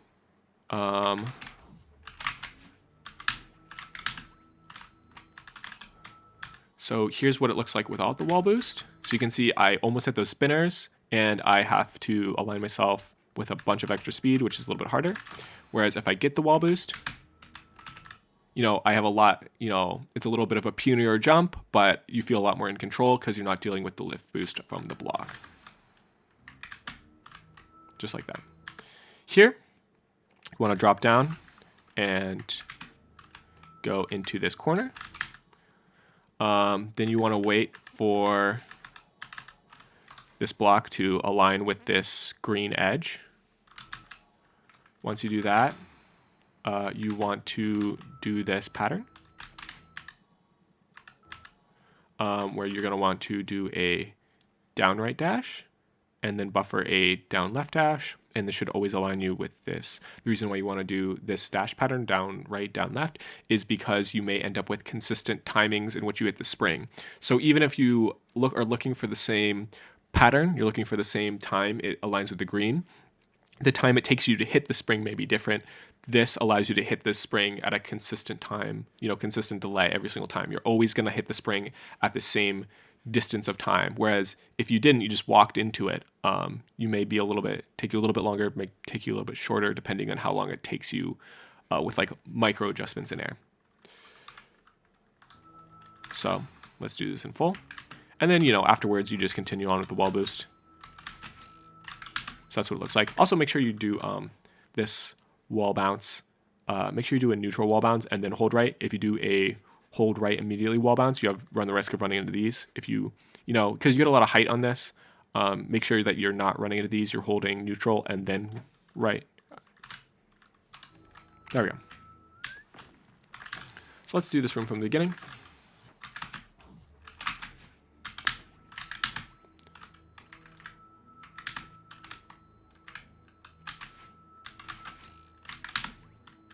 And you don't want to buffer that last wall bounce as well. One more time with this strat. And you notice I'm holding left into it, and then I'm letting go of left as I fall. You do not want to hold left, or else you're going to completely change the trajectory of your position. You want to be holding down. So you want to up dash, hold left into the wall, and then let go of left once you grab it.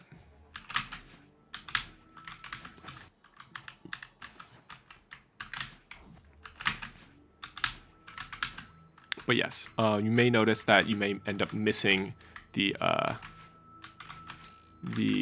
augmented strat more if you have trouble, like I was having with buffering the super. If you don't buffer the super properly on the ground, you don't buffer the dash properly, then it will miss because you end up, waiting an extra frame, and that shifts you to the right a little bit too far, because the whole goal of my adjustment strat is to push you a little bit further to the right. So if you go, the extra mile and don't buffer it and go even further to the right, then you will end up missing the extension entirely, which is what you don't want. For comb room, if you don't want to do the super method, another thing you can do is you can go for the hyper method. The most common technique hyper method that aims to set up the timing based on buffers is to dash up, grab once you reach the bottom of this, then fall down, buffer and up dash. So after you fall back down the second time, buffer and up dash. And then as soon as you fall back down again, buffer in upright dash, hold back right, and then buffer a downright dash to hyper. So it kind of looks like this.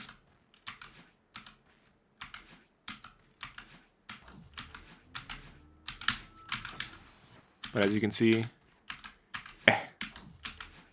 the up dash is a lot more difficult with this one compared to the super. And you also have to time the grab, because if the grab is too high up, the block ends up at different positions because it pushes you slightly away.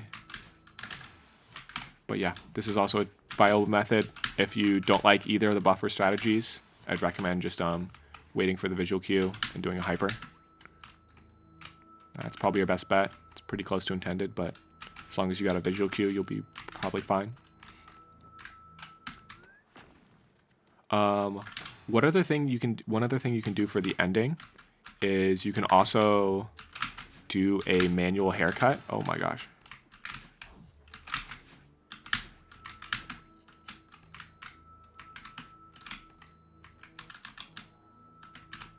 So if you jump away and then jump back on the block, if you get within like the final hanging pixels, so if you're hanging and your hand kind of looks like jaggedy like this, it can't be like the first or second hanging pixel. It has to be like one of the few later hanging pixels. But if you're within these last few pixels, you can just slide right underneath this and then continue the wall bounce from there, like this. But the main goal should be to leave the block early and then jump away once from the ground like this, and then call yourself back in and hold back into the block. And I think that should just work. But the idea is you have to sort of adjust, which can be very difficult on lower end keyboards. Definitely not recommended for everyone, which is why I typically recommend the wall bounce over this, but definitely a very viable strat if you don't like the wall bounce.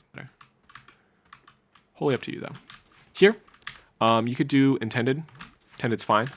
One thing I recommend is if you're comfortable with optimal neutrals, climb jump into this corner, then do an optimal neutral. What is an optimal neutral? It's when you do a neutral in a fairly quick time span. So as compared to an unoptimal neutral, in which you slide and then go. So like that, you can see I'm sliding and then I go. An optimal neutral would be you go instantly. So you go instantly. You don't slide, you just go immediately. After you do that, if you hold right and release grab, like this, you should just slide right through the cloud. So you don't have to worry about timing the down right dash. All you have to do is climb up into the corner here, do an optimal neutral, and then hold right and release grab. So another thing you could do for this room is if you grab onto this wall and then climb jump to the top, so we're resting at the top position. If you do a quick down right dash, you will slide along this cloud and always make it through the spinner. Just make sure to press down right and dash at the same time, and you should be fine. If you slide down a little bit too low, it could possibly not work, but this is another setup. And make sure you're pressing down and right the whole length of the duration. So after you down right dash, just hold down and right the whole time. Let's do that again. Just like that. Okay, last room of VH. Here, I'm going to recommend this strat at the beginning. You could also do this room intended, but I'm going to recommend this because I think it's cool and I think it's consistent, if not more consistent than the intended. It's not that much better than intended, but well worth trying out. Here, instead of taking the feather, grab the crystal and do 2 upright dashes to get to here. Once you get to here, climb up to the bino and scroll it down. What we're doing is we're going to use this bino in order to clip through some spinners.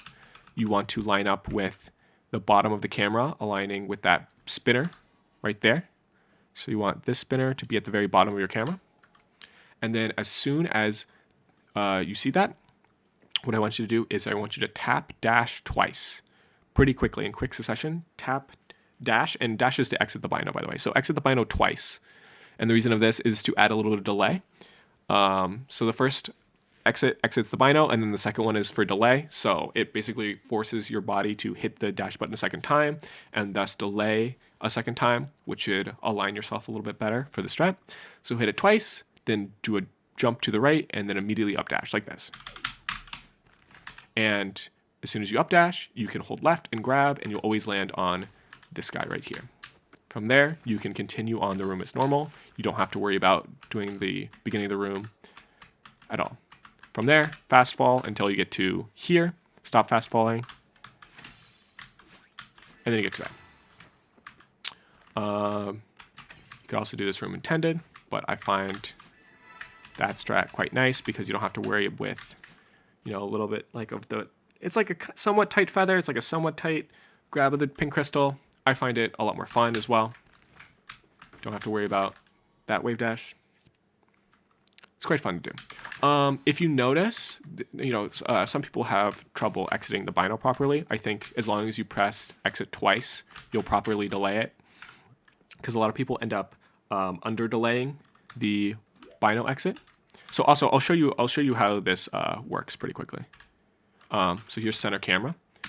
As we scroll the bino down, you can see the spinners start to disappear. So as we scroll the camera down on the bino, the spinners start to disappear. This should be the correct position, and this is what it looks like in center camera. So from here, we're going to hold right.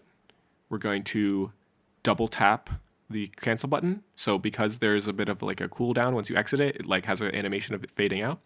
You're going to double tap in order to, wait for that cooldown, and then jump to the right, dash up like this. And you can see you have a pretty big window to up dash. I think around a 12 frame window or something. Very, very big window. It should never feel like you're too tight. Like it should never feel tight at all. If it does, that means you're probably delaying the bino wrong or something's going wrong. If this does feel bad at all, just do the intended strat. This should feel very, very consistent.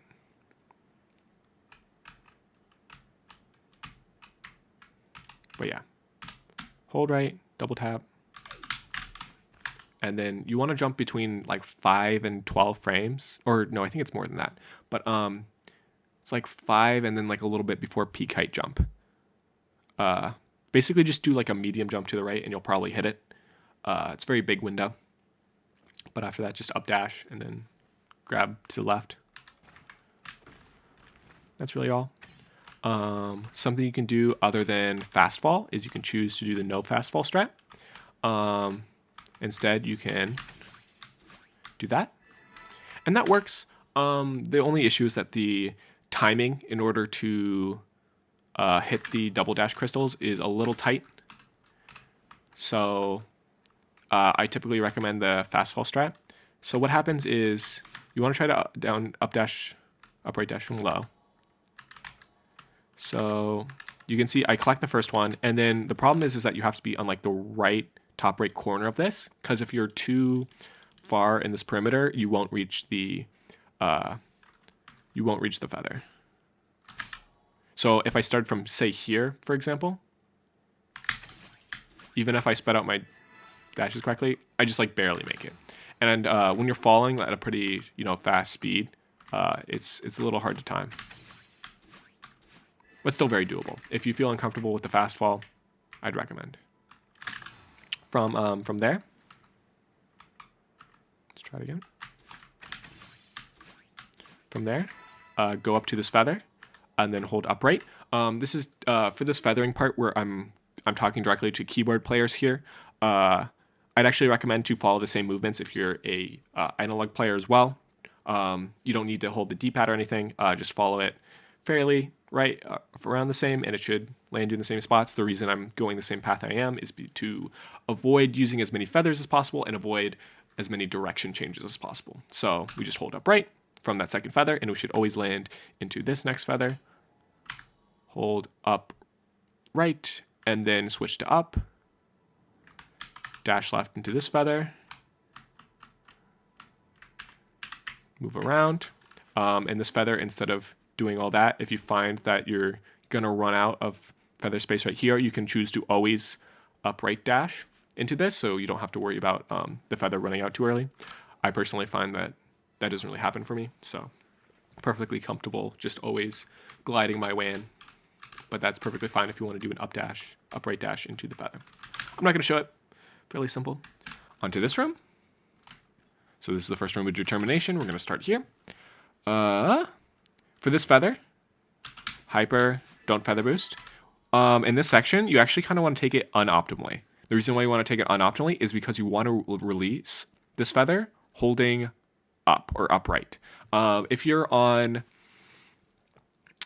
are on analog, this doesn't occur for you. This is only a keyboard feature where if you are holding the up direction, when you leave the feather, it will give you a vertical boost upwards, which is exactly what you want, because it gives you a lot more time to maneuver. But the thing is that this only applies in keyboard. If you are on analog and you tap, I think there's a keybind you can do, but most people on analog don't have too much of a difficulty with this section. This is mostly for keyboard players who have difficulty getting consistent distances. The problem with this feature of whenever you leave the feather, it gives you this upward boost, is that if you take this route too optimally, so if you went here and then here and then here, it is very much possible to end up in the spinners. Only if you take it optimally and you get the boost. It's kind of hard. You have to take it quite well, but I just recommend always go for the boost if you're on keyboard and take it slightly unoptimally, because you'll see it's pretty lenient with how it executes. So once you get to here, you'll notice I'm pretty far away from the pink crystal. After that, I'd recommend doing an upright dash to get to there. Doing a right dash generally gives you is definitely worse positionally, because you end up lower down, which is harder to maintain. You don't end up as far. You can't move forward as far into here. It's a little bit awkward because if you upright too early, you could potentially go into the spinners, but I think it's well worth it for the more consistent distance, because this can be a little scary if you mess it up, like the dash spacing. This gives you a lot more leniency in that front. And then for the final 2 dashes, do 2 uprights and then align yourself. But always better to do 2 uprights in case you didn't have the correct distance. So doing uprights to maximize your distance is generally the best way to go. So let's do that all at once. You can see I'm taking it pretty unoptimally. And this is for keyboard mostly. For controller players, I do recommend the uprights as well. Don't worry about getting the upwards boost. You won't get it, and so you don't have to worry at all about being too optimal or not. It should just align better, because there's probably no chance of you going too high. But you do have to be a little bit more concerned about taking it optimally because you don't get the upwards boost. But I've generally seen not many people have problems with this room, so there we go. Continuing on. In this room, there's a couple things you can do in order to make it easier on yourself. First, when you start, just dash down here so you can see, and then right dash. Once you get to here, do a right jump and up dash, grab onto this. The reason why you don't want to do a wall bounce here is because you can just climb up. Once you climb up, immediately dash down. So now you're stalling. So you're perfectly fine. You can do whatever you want here. After you stall just once, you jump over and dash down. So as you can see, you don't really have a time constraint. Usually you'd have to be like fast falling here in order to get there. You'd have to worry a lot about like aligning yourself in between this gap. Whereas, you know, instead of like falling like this, now you can just sort of dash down, which is a lot easier to control. It's a very minor strat, but helps me consistency wise, you know. After that, go here and then jump to the left and then do a wall jump and not a wall bounce. The reason for this is that it sets up your height a lot more consistently in order to do a down left dash. And you want to make sure down left dashing like around here. If you do it too high, there's a potential that you hit, you know, this spinner right here. It's pretty hard to go too low because, you know, you're falling at a diagonal. If you wait too long, usually you'll move past this spinner before you can hit it. So just generally wait till here. You have a really big window to down left dash. And down left dashing is the best way to get through this. And it's best to do it with the wall jump setup where you reach peak height and jump away so that you're always jumping away at the same peak height.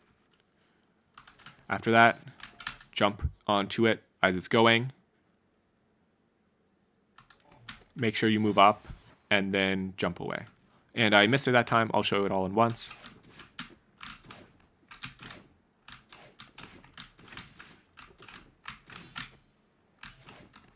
You can see I wait pretty long to do the down right dash. I don't do it very early. So you can see there, you really just got to time the wall jump into the swap block and then just make sure you're grabbing when you jump away from it. That's about it. I'll do it one more time just because, but not too much to say on this room. Pretty straightforward.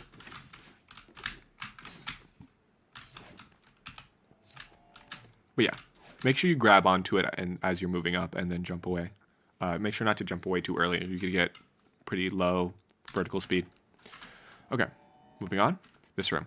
I have a very particular setup for this room that I'd recommend to everyone, particularly in order to get the spring in the same location every time at the very beginning. The beginning is a little dubious because when you're trying to align this spring, it can, you know, it can be here, it can be here, depending on like how, you know, how you manage like touching the spring. It can be in a lot of different places, and particularly, or usually, the spring ends up a little bit too low, and it's pretty hard to reach the up dash wall bounce here, just in general.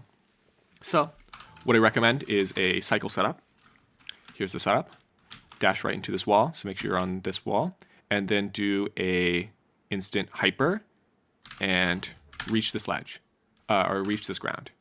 As soon as you hit this ground, buffer a full height jump, and then buffer, so, boo, and then buffer a full height jump towards this dash crystal, and then at the peak of your height, dash up right. And by that time, the spring should be in the perfect place, and it should be around the exact same spot every single time so that you get adequate height. Kind of like that. Once you get to here,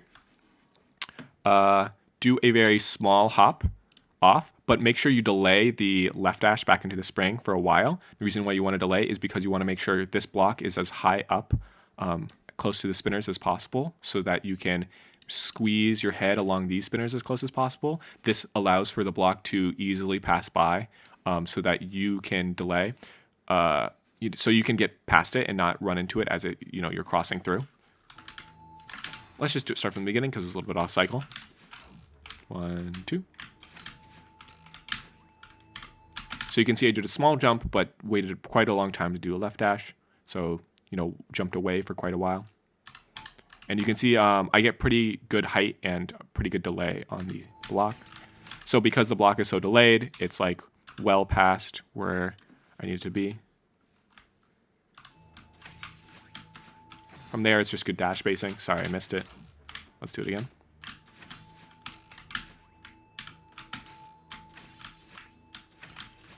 And you can see I'm spacing out my dashes pretty heavily because it's best for getting the most height out of each dash and making sure that the block is delayed enough, because often you're going to end up in a position where the block is too far behind you rather than too far in front of you.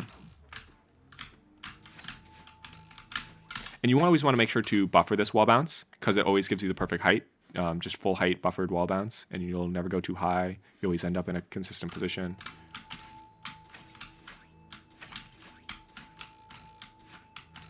Yep, that's what it looks like. Okay, continuing on. This room. What you're going to want to do is you're going to want to follow these bubble patterns. So first take it right, dash up, then take it down right, dash up right, then take it up right, dash right, take it down, dash up and hold right. You should fall safely into that bubble there. There's like one variation you could do, but I don't find it particularly helpful. Particularly instead of going up right and down and back up, what you can do is you can take this bubble right and then choose to do a neutral dash to the right, and that should allow you to line up there. The disadvantage of this, though, even though it looks like you're skipping an input, is that this is around a 5F, and this right dash is around a 6F, and this up dash is around a 7F. So ideally you're making a 5F out of a 6F and a 7F, and I wouldn't really recommend it. These are bigger windows, but if you do enjoy this, it is a little bit faster overall, though I don't really recommend speed strats in this section, but it is very doable for sure. And the lineup for this is basically right in the middle of this spinner right here is where you want to aim to right dash. Take the bubble upright and then release all directions. What this does is it perfectly just drops you right here, which is perfect because you can see there's a platform for us to wave dash on, and we can make use of the crumble block property, in which if we start grabbing onto the side, the crumble block will take a lot more time to finish than if you just landed on top of it first. Specifically, we're also making use of property where it has a set time. It doesn't disappear immediately if you grab onto the side of it, if you jump off of it. So usually when you're on a crumble block and you jump off it, it immediately disappears. But because we grab onto the side, it has a set timer delay and does not disappear. What this is useful for is that we can jump off of this block and do a quick wave dash instead of timing wave dash based off of a bubble. Climb up, and then you can do a couple of things. The first thing you can do is you can tap right and jump. You can see how I mostly miss the spinners there. And the advantage of this is you can try to go for a wave dash pretty simply there. So just make sure that when you climb up that you hold left for a little bit, wait for Madeline to turn around, and then jump. Because if you try to jump and press left at the same time, you're probably going to run into this spinner right here. So wait till you walk off a little bit, and then wave dash. And you don't have to you don't have to jump too high. You don't really have to, you can get a wave dash without even reaching the height of the spinners. You just got to make sure to delay your jump a little bit more. Don't buffer it basically. And that should be perfectly fine. But another thing you can do if you're running into the spinners a lot, you feel like that's not really for you, is that you can walk off the left and then do a right demo hyper like this. So what's a right demo hyper? As you might know, demo dashes are when you use the crouch dash key in order to dash with a crouched hitbox. So the advantage of having a crouched hitbox is, in this particular case, we can do a right dash, which would usually lead to a super, with a crouched hitbox, which will convert to a hyper. Because if you didn't know, the differences between a super and a hyper is that just whether you're crouched or not. So because we're dashing and we're crouched, it's going to lead to a hyper, whereas if we weren't crouched, it's going to lead to a super. But yes, so in this case, we're making use of a demo dash in order to get a hyper out of a right dash cancel. So we're going to move over to left here, do a right demo, and then jump, and that should be good. Disadvantage of this is that it's probably a little bit tighter. You're going to have to, walk off and dash right pretty quickly, but it completely avoids these spinners right here. And you still have a decent amount of time to do it. Just make sure you're completely off the platform. So the reason why we have to walk so far off the platform is because in order to get the extension, we have to be a certain distance away so that we can refresh our dash as we're right dashing. So the first way we jump to the left so that we can wave dash, and this way we are just walking off to the left. Both are fine. Typically, I recommend just delaying the jump, do a left and then jump press. I also recommend not jumping for too long, doing a short jump, wave dash. But if you prefer the demo hyper, I think that's completely fine. There's a couple other things you can do, but I don't really recommend them in this section. Obviously, you can do intended wave dash, just like that, but that's also pretty hard because of how fast the bubble's moving. You can go off to the right and dash up, though the up dash is a little bit hard to get down. And from here, you can do a couple things, just like you can do the demo hyper, you can do a reverse wave dash with a lot less pressure from the spinners. And you can just do intended as well. But I recommend the first two methods over anything. This is typically what I recommend. That's all for this room. On to the next one. So there's been a few approaches to get to this coin. But the best one I found is you do a full height jump onto this corner right here. And the reason why this is so successful is because no matter what jump height you're at full jump height, you're never going to run into these spinners. And it just so happens that a peak jump height is an area which you could grab. And then, because you can grab it, you can jump away from the wall. And it just so happens that the coin is perfectly reachable from that area. So this avoids having to do a hyper and slowing down. This avoids having to do a super and slowing down. And generally just reduces the input to a simple wall jump. From there, you got like the perfect conditions to just right dash. And you want to do a right demo because it's a horizontal pit. Then immediately buffer an up dash and get up here. For the next room, there's a couple different approaches, but the main thing that you're going to need to know is the route for after the core block. But let's first discuss the core block. This is the strategy I primarily recommend. So that was a lot very quickly, but I'm going to do a replay. The idea here is that we start from as close to the transition as we can, and then we do a right dash.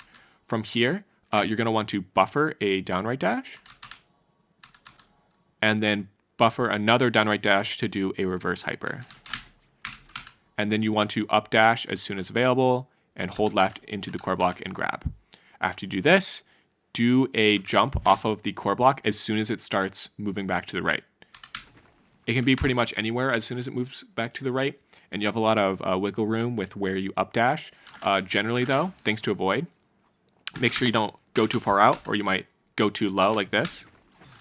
And make sure that you don't go too early like that, because you can often end up too high. It's very hard to get too high on this. There's only maybe like a frame or two in which you can possibly go too high. But generally the idea is that you want to be, the head of Madeline sort of has to be like on top of this, below this gem in the middle. And then the feet of Madeline has to be around here, like at the bottom. It can be dangling a little bit, but that's generally what I want to see. And you can see it pretty perfectly lines us up here. Now, the other thing to watch out for this is and this is really deceiving, is that when a core block winds up, it has like 3 stages. The first stage is it going back. So this core block sort of moves back like this. So this is stage 1. And you don't want to jump during this stage. If you jump during this stage, it's going to give you negative speed, not what you want.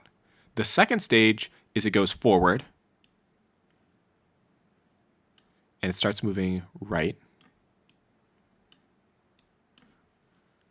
So this is where you want to jump. Generally, it sort of accelerates a little bit, but and ideally you want to be like later, but you have a pretty big window. I think you have around like 12 frames in which it's moving right. But the reason why I separate out these two and say there's a third step is because at stage 3, the block disappears. And the reason why this is important is because even though the block has disappeared, you still have 5 frames to jump. And even more important, you only get around 240 speed. And that's like, what is that, like pixels per second? You only get 240 speed versus the great difference of 360 speed when jumping in this 5-frame window. So if you go in the optimal time to jump off the core block, particularly in this 5-frame window when it disappears, this is also known as the window in which you would do a core hyper, if you're familiar with that. If you jump in this window, you get a excessively larger amount of speed, and that actually is actually to your downfall, because this inhibits you from doing a full jump and always making it onto this platform. So the idea with this reverse updash setup is that being in these like very tightly restricted positions is made such that you're jumping in this 12-frame window rather than this 5-frame window. And the reason why is because if you are in this 5-frame window, you do get this extra speed, you're going to end up in these spikes. You're going to be a little bit higher, you're going to be a little bit farther, and these spikes are going to be a lot more accessible. Whereas in the other scenario, you're going to end up on the wall, which is exactly what you want. Okay, so let's review that. And the whole reason why we're doing these buffer dashes is to have a entry cycle, so we don't have to worry too much about the timing. I'll show you it without the entry cycle as well if you don't like the buffer dashes. But as you can see, fairly consistent. You want to do that every single time. It's going to feel the same every single time. The stars are going to be in the same position every single time. There we go. Okay. If you don't like the buffer dashes, if you don't like how quick it is at the beginning, all you got to do is you got to make sure the stars are at the bottom when you start your reverse hyper. So bottom. And there you go. The only difference is that you get another point of failure. So if you don't time it right, the stars could possibly be in your way. If you're like a little bit too low or you time your reverse a little bit too late, it's possible to hit the stars. You don't have as much consistency as with the entry cycle strat, which should be like ideally like the exact same every single time. But this is good enough. Okay, one other thing you can do is if you start like anywhere along this platform, you can actually go for a hyper bunny hop into the room like this. And then you end up a lot higher. Now, this is enough delay such that you will also make it over, but the difference is instead of the updash timing always setting you in around the right place, this sets you up way higher than you need to be, which has upside and downside. The upside is that you get a lot more control over where you want to be on this block, and you get the benefit of having a lot more time to updash. Like you can updash for a long, long time. You have a huge updash window compared to the reverse, which has a lot shorter updash window.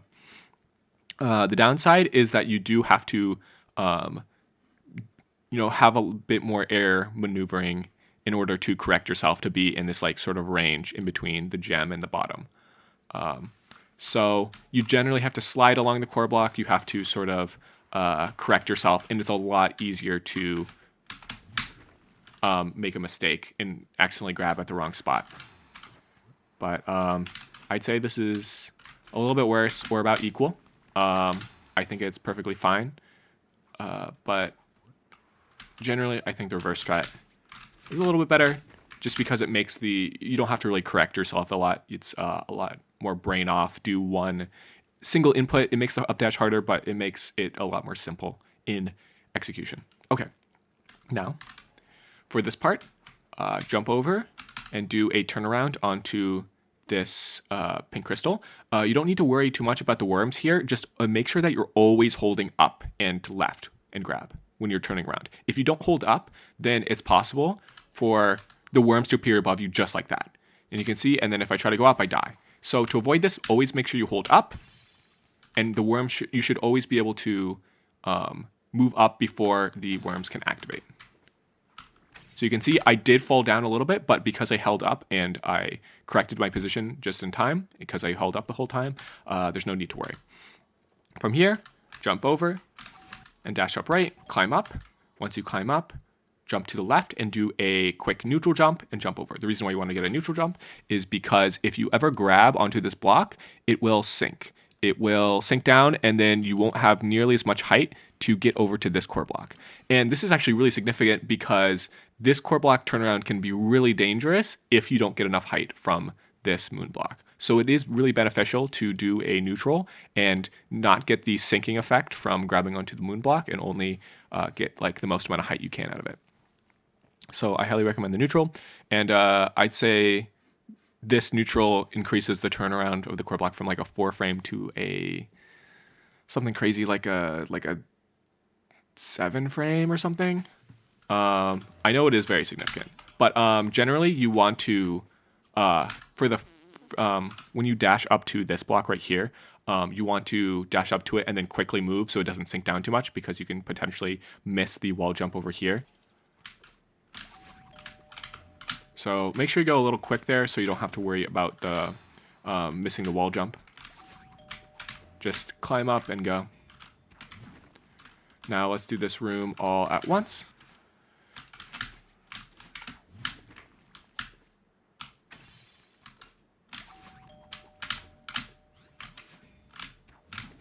And for the last core block, you always want to make sure you're holding up.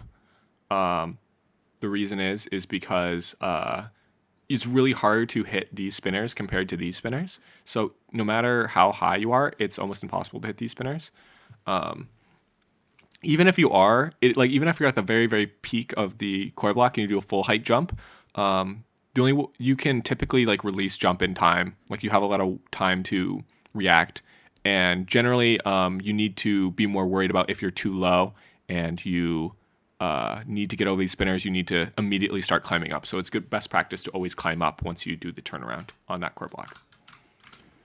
But okay, moving on. There's a couple ways you can do this next room. Here's the way I'd recommend. As soon as you walk in, do a buffer upright dash. And then as soon as you land, do a buffer super. Generally, you want to move just a tiny bit to the left. This helps you a little bit make sure you can do an extended super because you might not have enough room. You don't want to move too much to the left. Just like tap it a little bit, just as a little beneficial help. You don't technically have to do the tap to the left. It just makes it a little bit easier in case you don't buffer properly. And then from here, take it left, right, left, right. And the reason why this strat is just a tiny bit better than the strat I'm going to show you later is because of this cycle. This cycle down here, there are two ways you can approach it. You can go left, right, or you can go right, left. So the difference between the two paths is that if you see these spinners right here, you might notice that they're kind of shifted, like they're kind of slanted this way. And what this means is that if you're taking the right path, you have to go the long way. You have to take the way longer path to get to this other side. You're following along with the slant, basically. And this is bad because the more distance you have to travel over a shorter period of time, the harder the turnaround is. Whereas in comparison to this turnaround, you'll notice that we're facing, into the slant, so we have a lot quicker. You can see we go from one diagonal to the other, and we cross at a quicker speed. In general, you'll feel this in practice that this is a lot more comfortable to do it this way. And also you'll notice that you have the same dilemma in the next part as well, where it's, let's see here, slant, slant. And so I'm pretty sure this is the opposite. So if we got slant, slant, slant, slant. So we go from the method that I just recommended crosses this way and then crosses this way. So you can see we're taking the shorter diagonal each time. And then if you go the buffer transition hyper way, you risk going the long way. And you follow along this really long diagonal, which is, you know, in practice a little bit harder. But the first and last are like pretty straight. Like it's pretty straight up and down. If you look at the last one, you don't really have to worry. It's only really the middle two that sort of mess with you. But yeah, so let's go through the recommended strat. As soon as you enter, up left dash, tiny tap to the left, and do a buffered extended super. Left, right, align. The other way I told you about, the transition hyper, you can do by holding jump. And the advantage of this is you can entirely skip this star section right here. Basically, the beginning comes pretty dang free. You just sort of perfectly align through the gap. But the disadvantage is that you have to take right, which makes, you can see I spent a lot more time moving left and right, makes that section a little bit harder. So you skip the very first star, but makes the second section a little bit harder. And I think generally I recommend making this last section a little bit easier for yourself, because I find that a little bit more difficult. It balances out the gameplay a little bit in that aspect.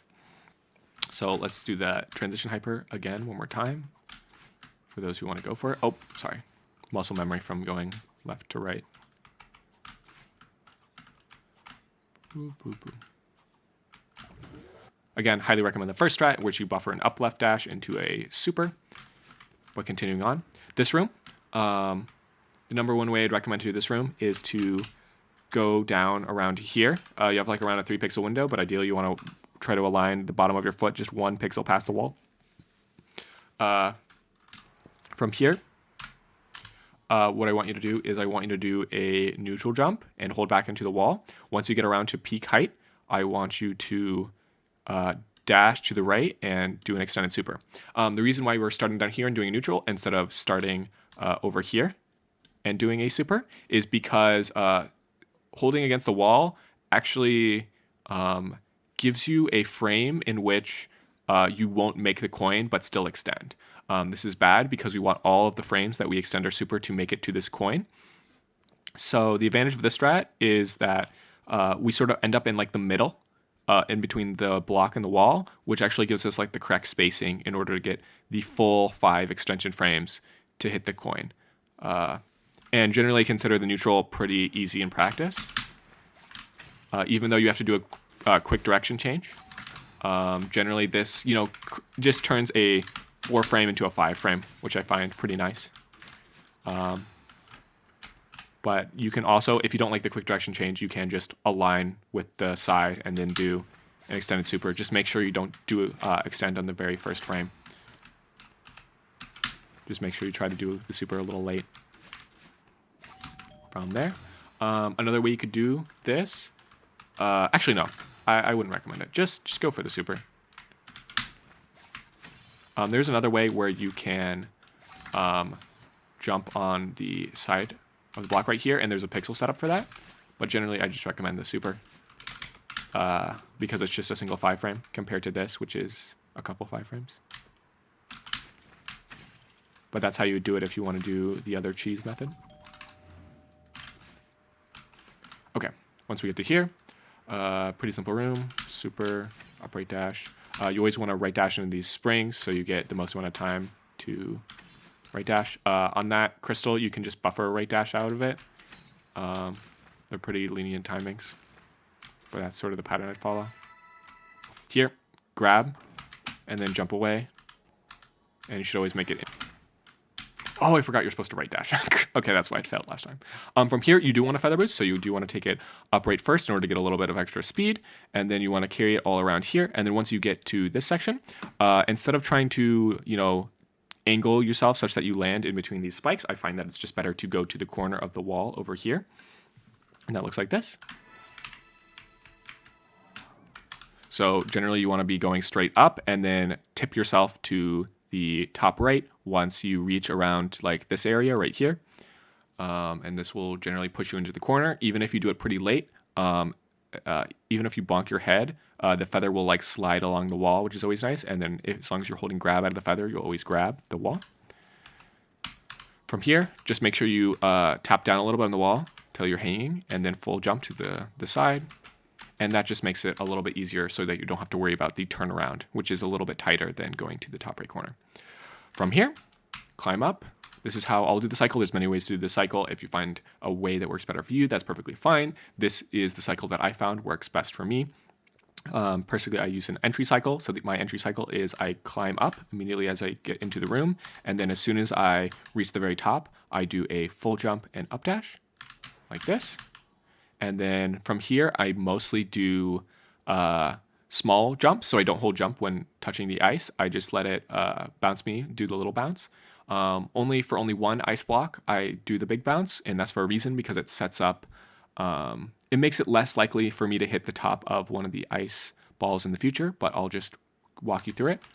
So right, left, up dash, right dash, right dash. That's the one I hold jump the whole time, and I move right. And then I do up dash. The reason why I don't do a little is because it's a lot harder for me to make it into where I'm supposed to go. But okay, sorry. I was a little off cycle there because I didn't time it right, but this is kind of what it looks like. So you can see I'm pretty far away from this one. I hit it because I was like pretty delayed in my actions because of the pausing. But the reason why I do a full height jump is because it sets it up so that as I'm falling, the trajectory of me falls with this block right here, and it makes it pretty easy to get on top of this. Whereas if I was a little bit too low, I might end up hitting this zone, which would be bad. From there, all small jumps. I'm going to show you guys that again, but the idea is that we want to do two pretty quick dashes after hitting the ice balls. Up dash, right dash, hold jump. So once you hit this, you do a quick up dash, and then as soon as you hit this guy, so this guy is going to be like up here. As soon as you hit this guy, you want to jump quickly to the left, and then, sorry, not jump. You want to hit this guy, move a little bit to the right, and then immediately up left dash. And you want to up dash, left dash pretty quick so that you beat the cycle, and you have quite a few frames to up left dash as well. And you want to move just a little bit to the right because there is a potential to hit this guy. And if you move just a little bit to the right, the up diagonal serves you a lot better. And then you want to up dash through there. And then you want to not hold jump through there so that you don't hit this fireball here. Let's show you that one more time in full.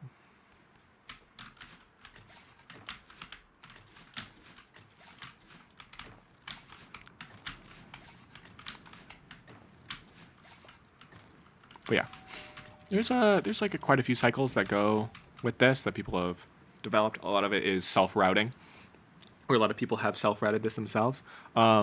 If you do end up messing up your route, it is kind of on you to improvise. This is a very improvise-heavy room. If you don't have a consistent way through it, or find that you have heavy variance where you're not doing the same actions every single time, and the balls end up in different places, I would say if you feel like you're getting different locations in different places, general rule of thumb is for these guys, you want to try to up left diagonal into the first one and then drop down on the second one. And it's always easier to drop down on them because if you hit the one from the top, hit the coin, dash back up, that's way easier than trying to slide in between the ones on the bottom. That's probably going to be the hardest input, is always going to be doing an up left dash into these circular guys.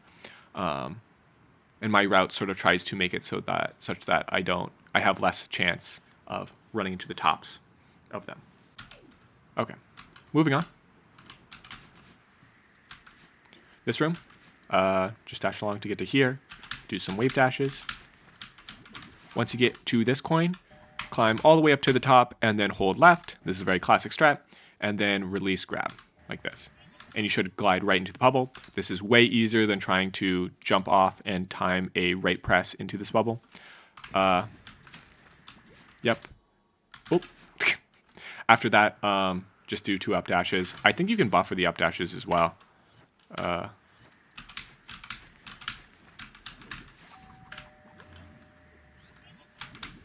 Yeah, just buffer 2 up dashes, no need to delay. And then hold right, dash. Once you get to this point, here's what I'd recommend doing. There are generally 2 ways to approach these springs. The number 1 recommendation, though, is to not just do a straight up dash. You always want to demo dash these. This is probably the most important use of demo dash throughout the run, and that is to reduce this from maybe like a 1 or 2 frame to a 5 to 7 frame.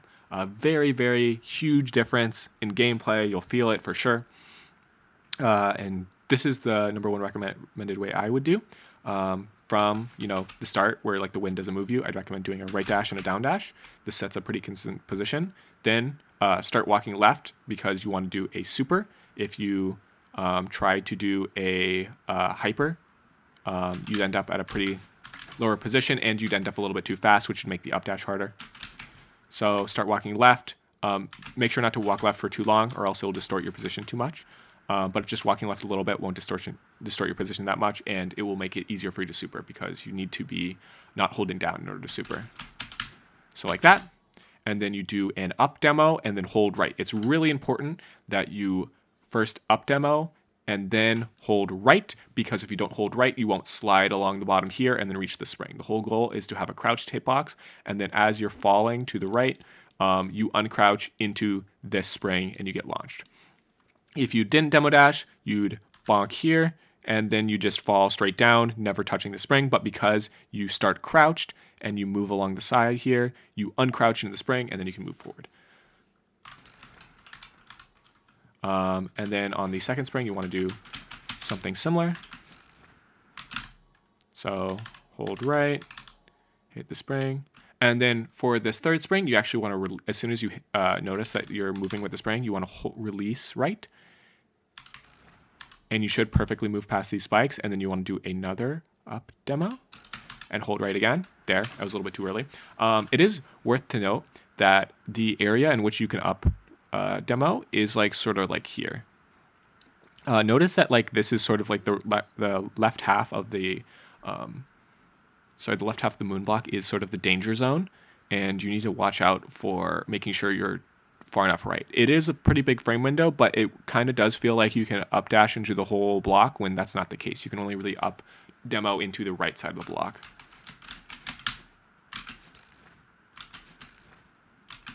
From there, you want to do the same up demo strat and then do a left dash. The only thing to note for the end here is make sure you're not too high up on this block. Typically, you won't be, but generally, what you want to do is you want to do a climb jump instantly so you don't get too high.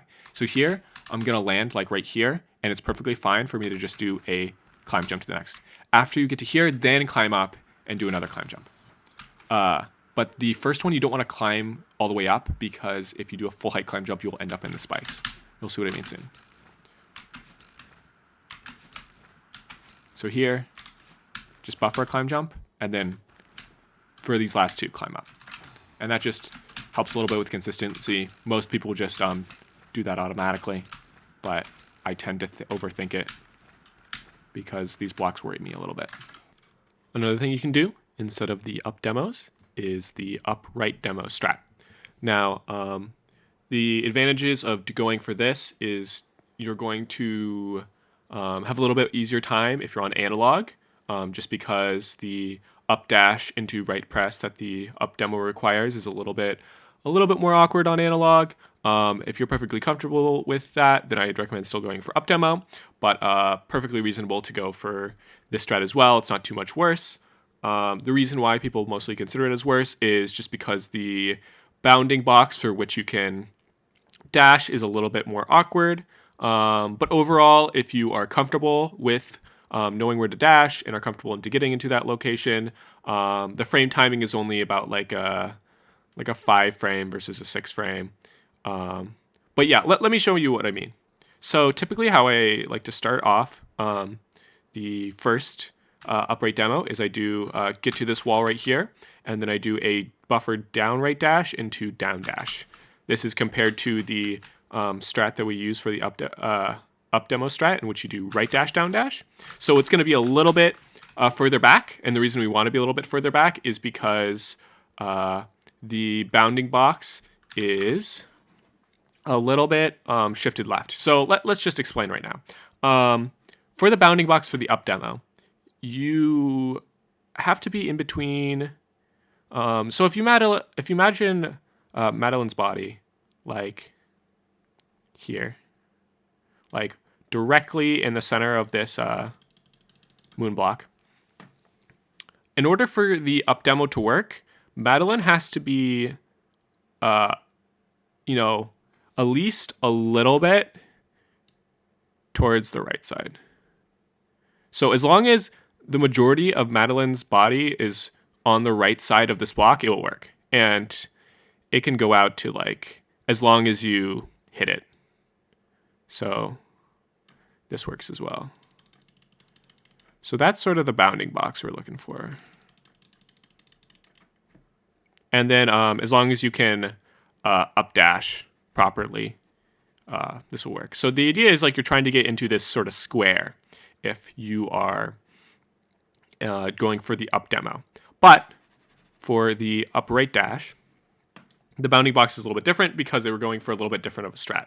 The reason why is because the idea is that there is an issue. There's 2 issues really with the upright demo that we have to be aware of. Number 1 is if you dash upright too early, you can very well easily end up in these spikes, which is very bad. So the other thing we want to avoid is dashing upright too far left. And the dividing line is like around right here, where like the Moonblock meets the spikes. If we dash too far left, even if we hit the top of this Moonblock right here, we will slide along the ceiling and sort of miss the spring. And the reason for that is because this strat only works if our dash finishes before we run into the spring. So say if we're back here and our dash ended like right here. Now, because we're in the demo state, our hitbox is going to be a little bit smaller, and we're going to fall down here, and then as soon as the ceiling comes out, so we don't no longer have a ceiling above our head, we're going to pop out like this, and then we'll hit our spring. That's sort of the idea of what we're going for. We're trying to pop out. But the problem is that if our dash ends after the spring, we'll remain crouched along, this sort of line right here, and then we'll pop out like here, which is exactly what we don't want. So we miss the spring entirely. So what does it actually look like? What is sort of the area we're aiming for? So we got quite a big line coming down here. So all around like this sort of section, this little area, this is all perfectly fine. This is because the dash ends right before you hit the spring. So if you're too far down, you're probably going to run right into the spring. If you're too far, if you're just far back enough, you're going to slide along the ceiling, and then it's going to end right before you hit the spring. So no matter where you are, it's going to end right before. It's probably going to end like right here, which is perfect because as soon as you uncrouch, you'll go right in the spring. So if we go too early, we have to worry about falling down too quickly and missing the spring due to height. And if we are too far forward, we have to worry about missing the spring, because we overshoot it, basically. So this area is all good. And then what we end up with is sort of like a triangle, like this. So this sort of triangle, and I don't know if I got the height exactly right. I think it's like around like 2.5 tiles of height, I think.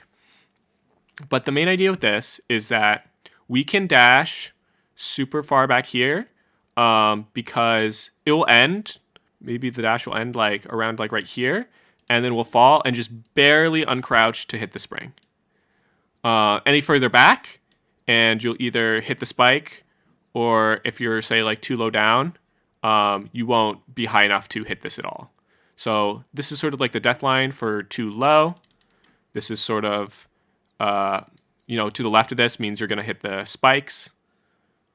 If you, let's see, if you're too far right, you're going to go past the spring. So this is sort of the line for if you go too far right, you'll overshoot it. Too high up, obviously you'll miss the hitting the ceiling. Okay. I should also mention that there is sort of another little guiding box, though you shouldn't really aim for this. Like right here, this is technically fine to dash inside of because you're corner correcting over the ceiling ledge. What does this mean? So if you happen to hit the ceiling on, say, like this frame, and then on the next frame, if your, you know, dash is carrying you this way, if on the next frame you would say be like here, so like go here, here, and you would slide past the edge in one frame, the corner is going to be a little bit lenient. It's going to push you past. Normally what it would do is it would continue moving you right because you bonked your head in the ceiling, you lost all your upwards speed, and then it would continue moving you right. But if you happen to slide past the corner in one frame, then it will work. So that's why if you happen to be in this sort of trajectory where you're going to hit the spring or hit the ceiling and move past in one frame, this will work. So this is what we're kind of looking like. So how do we want to approach this such that we get in this sort of like triangle-like area the best we can? Well, the number one thing is you can see on the bottom, we have a lot more horizontal distance to get inside of. So typically we want to try to aim for around this area right here. We want to try to aim for around this height. We don't want to be too high up. We want to try to aim for a little bit lower down. Obviously, you don't want to hit the area of death, but we want to try to be a little bit farther down. Next, we want to make sure, we want to be very aware of this line. We want to try to not go past this rightward line. We want to try to land sort of here in this sort of box. So you can see we're trying to aiming for this sort of box right here so that we can position ourselves the best. You know, the issue with trying to go exactly in this little, like perfectly, like where you have the most height, the issue of going for this exactly is that you're not going to make it every single time. So it's ideal to go for, you know, the farthest down you can and the farthest right you can. But what that ends up getting you is trying to be around right here. There is a couple more, there's a little bit of air maneuvering strats that you can accomplish when you are using this compared to the up demo. Up demo has a very clean cut bounding box that works. But with the upright demo, because we got this sort of this triangle pattern, we have a lot of time to maneuver ourselves, especially because it's lower down, when we are trying to get in this area. And you'll see what I mean in like the later springs. But for the first spring, ideally we're just trying to come down into this sort of bounding box right here. It's sort of set up so that it's gonna, you know, push us into this bounding box, and just have to time it as best you can. So you're gonna be holding right the full time here. But once you get into the next sections, you'll realize that you overshoot it quite a bit. So what you're gonna end up having to do is you're gonna end up having to overshoot it, right? And then end up holding left so that you can fall down into this area a little bit better. And you're gonna have to time this, and you have a lot of, you know, correction time as you fall. But this is generally the best way in order to align yourself properly, because there is no real alignment. If you just hold right after hitting the spring, you will typically overshoot it. You won't get the best timing windows. So aim for the box. Try to position yourself in the box as best you can by tapping left, by falling down a little bit more. and do your best you can to align yourself rather than just go for it without thinking. I realize that this sort of negates a little bit the advantage of, only holding right when going for the upright demo strat. For analog players, you might have to switch back between left and right. But because this is sort of like a leniency window, like you have a lot more time while you're falling to hit left. It's not like a very quick input like the up dash into right press. It's very much more, and plus you don't necessarily need to hold left. You can just accomplish the same thing by maybe starting back a little bit here and just holding nothing, holding neutral. So let's show this in practice. As I said before, down right dash, down dash, hold left, and then do a super. So here, in the next one, like I said, hold left a little bit or hold neutral a little bit and try to aim for the bounding box.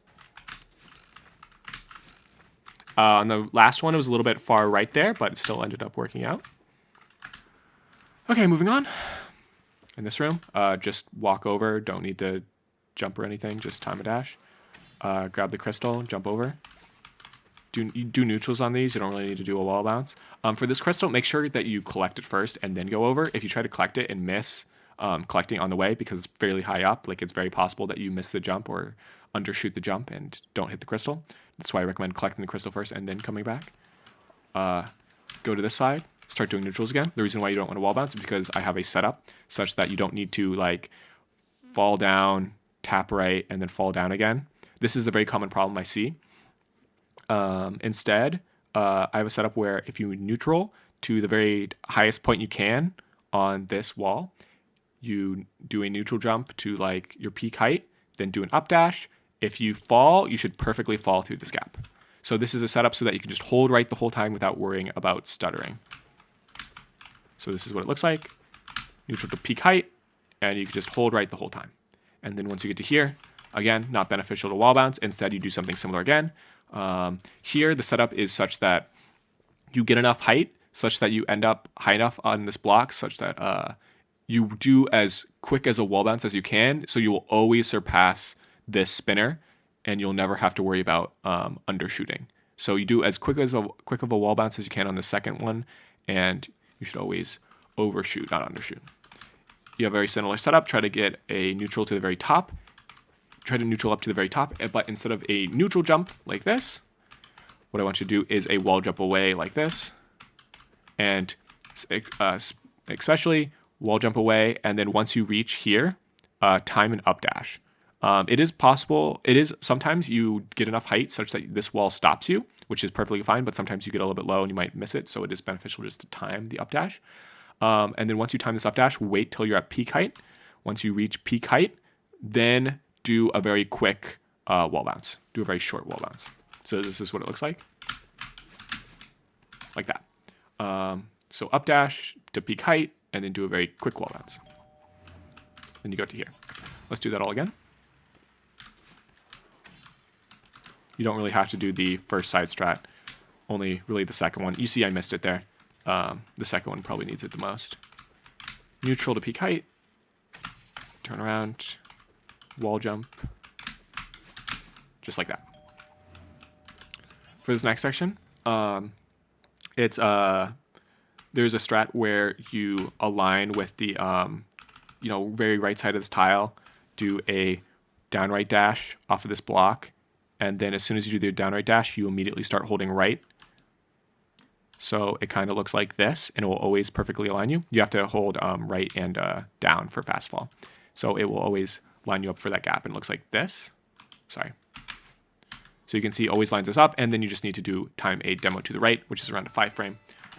The fast fall makes it a little bit harder to get the right dash, but is generally seen as better because of the maneuvering that you need to go through these spinners is generally seen as a little hard. And doing this down left dash setup makes it a little bit easier. Sorry that I mix up the directions often. So a disadvantage that I found with getting onto this edge is that you can very well go a little bit too far. If you end up a little bit too far to the left, you'll notice I do not get my dash back. So you need to be on the very far right side of this block. But if you have bad technology, you might end up overshooting or not getting in the right spot. So here's a dash setup that I recommend. It's a little bit faster in general. Go to the other room, get to this wall, and then do a neutral jump into this wall to get exactly right here. From here, do a quick left dash and release, and then do a quick up left dash and release. And you notice I'm at the very last pixel of the wall. I'm at like perfect positioning. And then I can continue the strat from here where I do a down left dash into the ground and hold back right.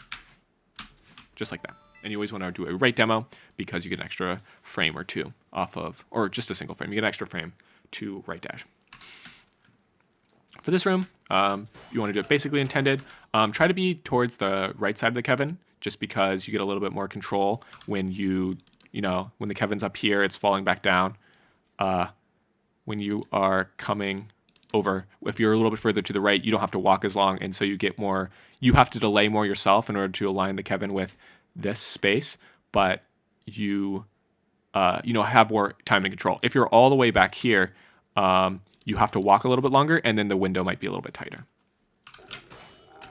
But obviously, if you hit it a little bit too late, just move over to the pink dash crystal and adjust. So you can see I was a little bit too far and didn't really work out.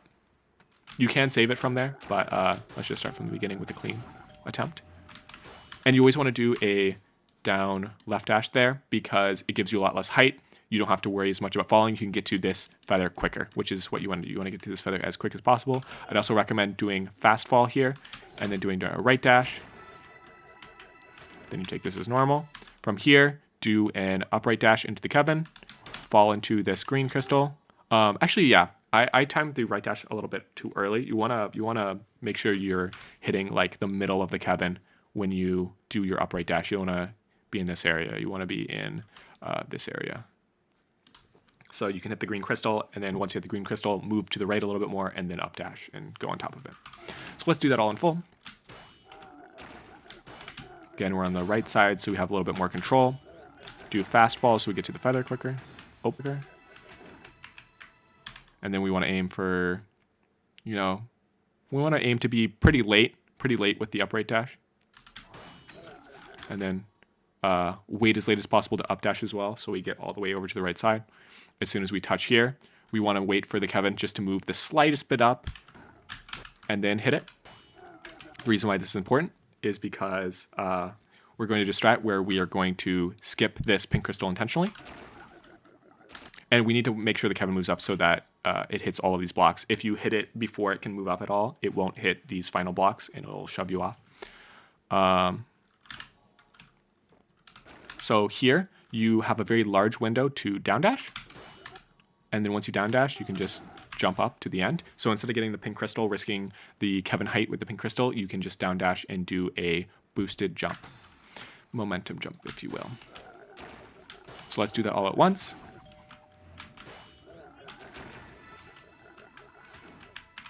Wait pretty late up. Just like that. So just like as soon as you're about to hit the Kevin with the feather, then upright dash. But yeah, down dash. And then as soon as you land on the Kevin again, do a big right jump and up dash. Okay, for the final room of determination, what I recommend, as soon as you enter the room, buffer an up dash, buffer a jump.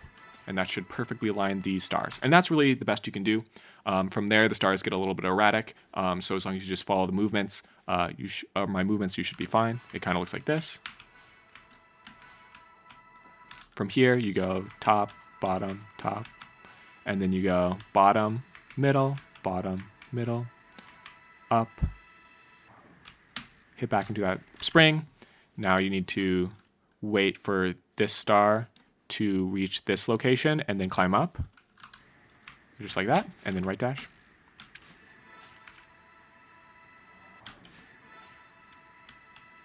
Duck down so you don't hit the stars, and then go back up.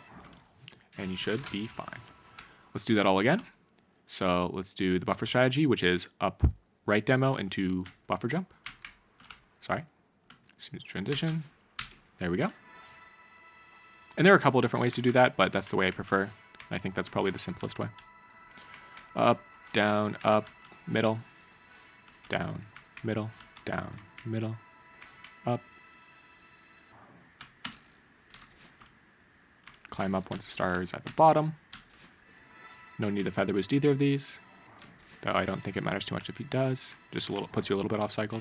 But yeah, move down a little bit and then back up into the battle end. Okay, for this first room, basically you want to do it as intended. No real special strat for this one. Just make sure that you are timing it right. You can do a wave dash on that green block just to skip all these rest, these final 4 cassettes, but I wouldn't recommend. Just do it as intended. Skip this final green one, I guess. This second room has a very significant strat. I'm going to wait for the cycle, but in general, what we're going to try to do is once we get here, we're going to jump over and then do a do not buffer this wall bounce, do a pretty late wall bounce off of this. And the idea is we want to continue holding jump the whole way through this arc and grab onto this green block. When we grab onto this green block, we want to continue holding jump, climb up to the top, and then start holding right. You can hold grab the whole time. Once we are holding up and right on top of this green block, so we went all the way around, we're holding up, right, and grab. Sorry, up, right, grab, and jump. We can slow fall our way to this blue block, if you remember slow fall from the earlier trick. In Event Horizon, we can slow fall to this blue block, barely make it, and then climb up. So because we're still holding up, right, and grab, we automatically climb up this blue block, we hit the spring, and then we can make it and perfectly time this up dash into the pink crystal. So the blue block will always disappear in time. It perfectly delays it such that it will work. There's one problem with this strat though, is that if you have bad subpixels, I forget if it's horizontal or vertical, but if you have bad subpixels, then you can possibly run into this spinner. I think you have like around, it's like a 50-50 chance, maybe. I don't know if that's right. But you have a chance of hitting this spinner due to subpixels. So in order to mitigate that, what I recommend is as you're climbing up, once you start the climb hop animation, buffer a down right dash. I think it's perfectly reasonable to go for.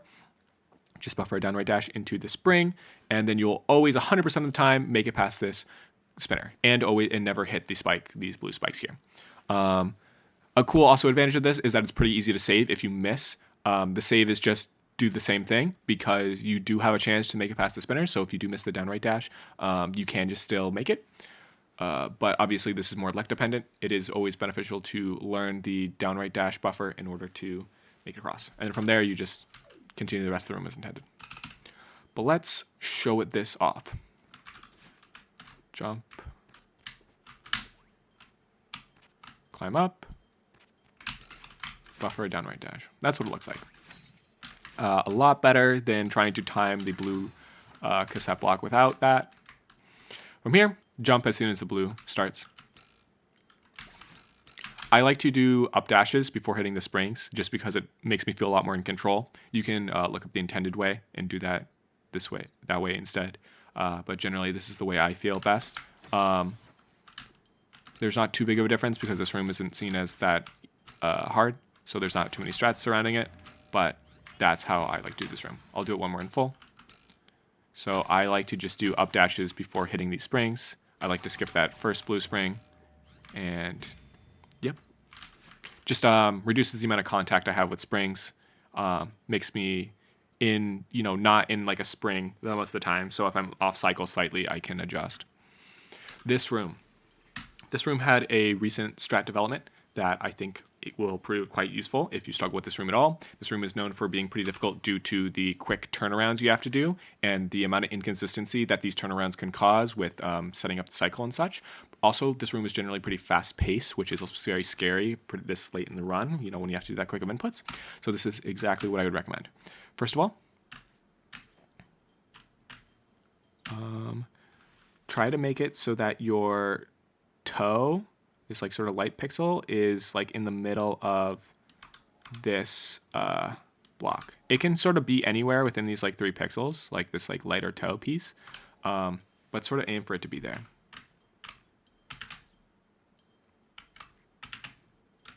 Like that. That's sort of like the middle. And the reason why we want it to be there is because we're setting up for a very specific entry. And the idea of my strat is that it basically makes it so you have to time the cassette once, and then all the rest should be in line based off of your first timing. And this makes it so you don't have to adjust your cassette cycles based on what you did previously. It doesn't have nearly as much variability as the normal strat or intended strat. So let's just run through it one time, and then I'll explain it after. It's like very rare for it to happen.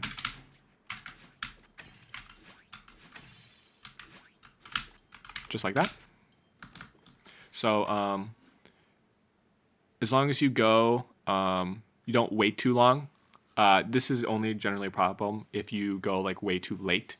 There is around, I think it's like around I forget the exact numbers, but it's around like a 20 frame window in which this trick works. Here, like I was at near like the end. The idea with the strat is that you can go like a little bit early. What you're aiming for at the very beginning is for this pink cassette block to activate. But you can actually go a little bit before it activates. And in particular, I think it's better just to like, as you see, it popping out, you want to try to go as early as possible. Even if you go, I think you can go like, I think you have like 13. I'm trying to remember the exact thing. So it's like pink appears. And then you have like 13F in front after it appears. And then I think you have like 5F before it appears, in which it works. So, and by ways, when I say that many frames, I mean specifically you're doing a full height jump at the start. So you can be a little bit more early or late depending on when you choose to dash. You want to aim for full height, peak height when you wave dash. If you don't wait for peak height, if you go too early, then you can often end up in that 5 frame window I was talking about, which would be not better. So generally you want to try to go a little bit later. In my attempts, I went pretty late, but generally you'll find you'll probably end up being a little bit too early, which is also perfectly fine. Just try to delay your wave dash a little bit more.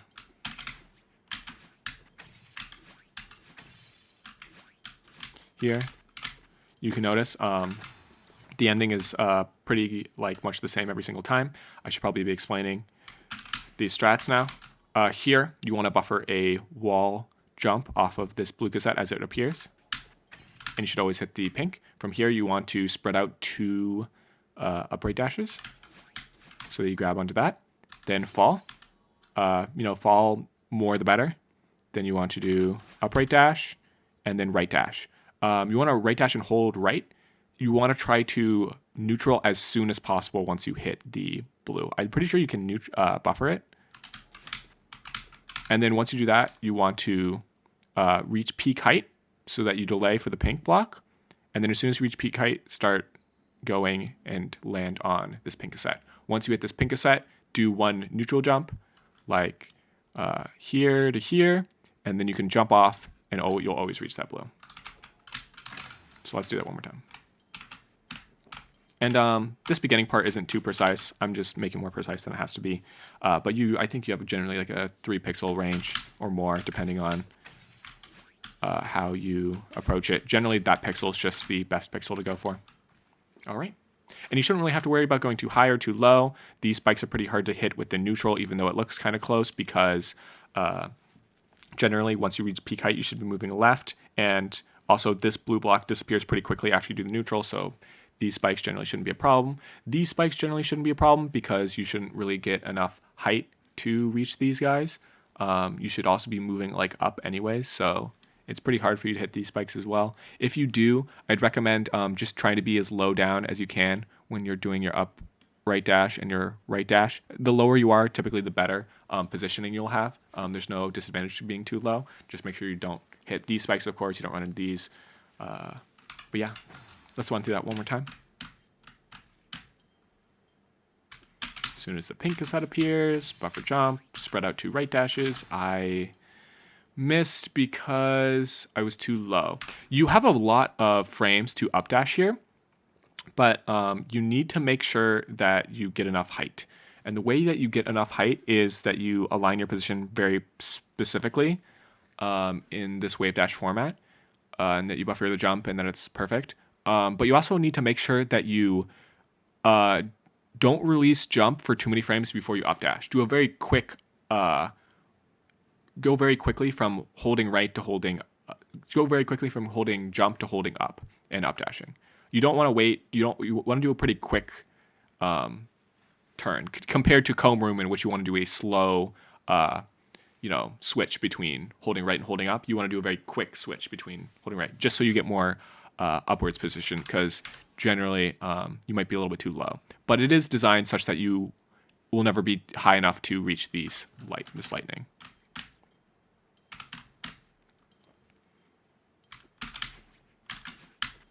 But if you are having difficulty being too high, maybe consider going a pixel farther forward, where the light mark is on the right side of the little box.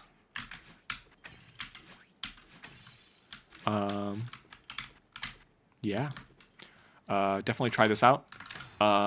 If you want to go for the normal strat, I believe the normal strat is to, I remember. So the idea is you want to skip the first section because it's quite hard to manage. And then you can make use of the pink cassette block by dashing around it if you'd like. Let's see.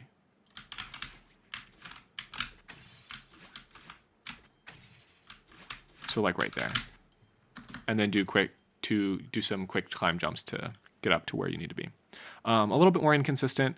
If you look up, you can also do it where you use this middle part. I typically find that that's really hard to manage because it's really hard to get to this pink crystal, because it's kind of awkward to jump when the block is disappearing. And yeah. Anyways, one more time for good measure. And you want to buffer a down dash at the start there in order to delay enough. That's the reason why I'm doing it, in order to get a consistent delay when I do the wave dash. So I'm going once the pink activates, and I'm doing a down dash to delay such that the block always appears at a consistent time.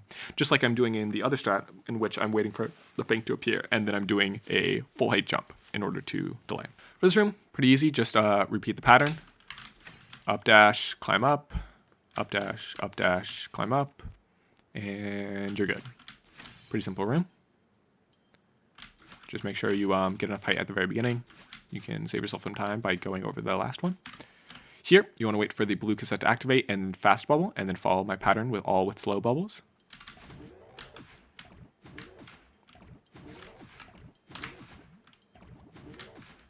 Here, instead of going down, you can move right, and then you can, so typically you would drop down and then up right dash, but instead you can drop to the left and then up right dash. And I'd say that's a little bit more consistent because the bubble moves a lot faster than you do falling. So I'd highly recommend. Let's do that one more time. But yep, this is generally just pretty simple. Make sure you don't, make sure you up dash pretty early there. And you shouldn't have a problem with accidentally bonking your head on this guy. All right. For this, I'd actually recommend you to do a bit of a tighter cycle at the beginning, so you don't have to do a random delay. I really am not a fan of randomly delaying the cassette blocks based on timing the rhythm of the cassette blocks. I'm really not a fan of making use of audio cues. Instead, I like to go purely visual. Here, as soon as the blue activates, do a quick extend hyper into an upright dash, and then buffer or as soon as you land, do a extended super. So it looks like this. As soon as it activates, just like that. And so you always end up on the pink. You don't never have to worry about that. Here, move over to the other side and then hold right and up on the pink block. So you perfectly follow there. As soon as the yellow goes, what I recommend is for you to do an upright dash and land on this spring. You actually might be a little bit too fast when reaching this pink block. So it's actually recommended for you to buffer a down right dash or into this spring to hit it a second time. The reason why you'd want to do this is because it stalls for just a little bit more time, such that when you're going for the wall bounce, you will never be too early and accidentally updash and completely miss it. It is very possible for you to go too early, and for when you updash, for the pink block to not even be there, and for your jump input to be blocked, basically. We don't want that. So from here, just like that. And then there's a couple ways you can do this ending. Here's how I do it. I like to updash and then do a quick 5 jump and climb up. That's one way.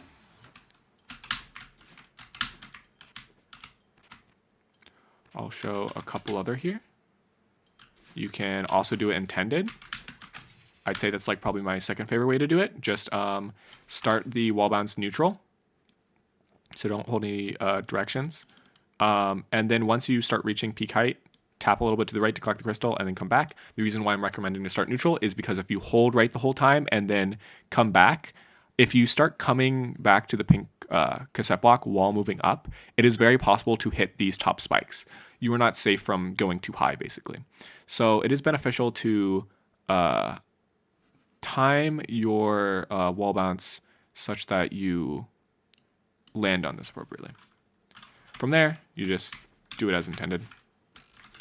That's what I recommend. And I wouldn't recommend dashing twice here, right twice. I'd actually recommend dashing upright. It's a lot more consistent, just to get onto the spring. Another thing you can do, don't go back to the pink cassette block. You can jump over and time an upright demo. It's a little bit tighter than the other two, but it feels a lot more visually intuitive because you just time it with the bottom of the screen, whereas you have to do a quick 5 jump here and you have to awkwardly maneuver onto this pink block here. But this one's just a solid timing. Another thing you can do is you can dash left into this block, climb up to the top, and then do a full height jump to the right. And that will perfectly set you up for a spike jump. If you don't know about spike jumps, basically there is a leniency window in which Madeline can jump on the corner of spikes because her hitbox is like this. So this is her hitbox, and this little red bit right here is what can touch dangerous objects. So it's touching the ground. It can touch everything, but you can't die from touching it. So as an example, if you notice, my red is overlapping right here. You can see my red is overlapping the red, but I have not died yet because the green has not overlapped. So that's what I'm making use of right there. So on these walls with spikes, I can align my character's hitbox with this little tiny wall. So because the red part is touching the wall, but the green part is not, I can still interact with the wall without dying due to the spikes. And that's the mechanic that we're making use of for the spike jump.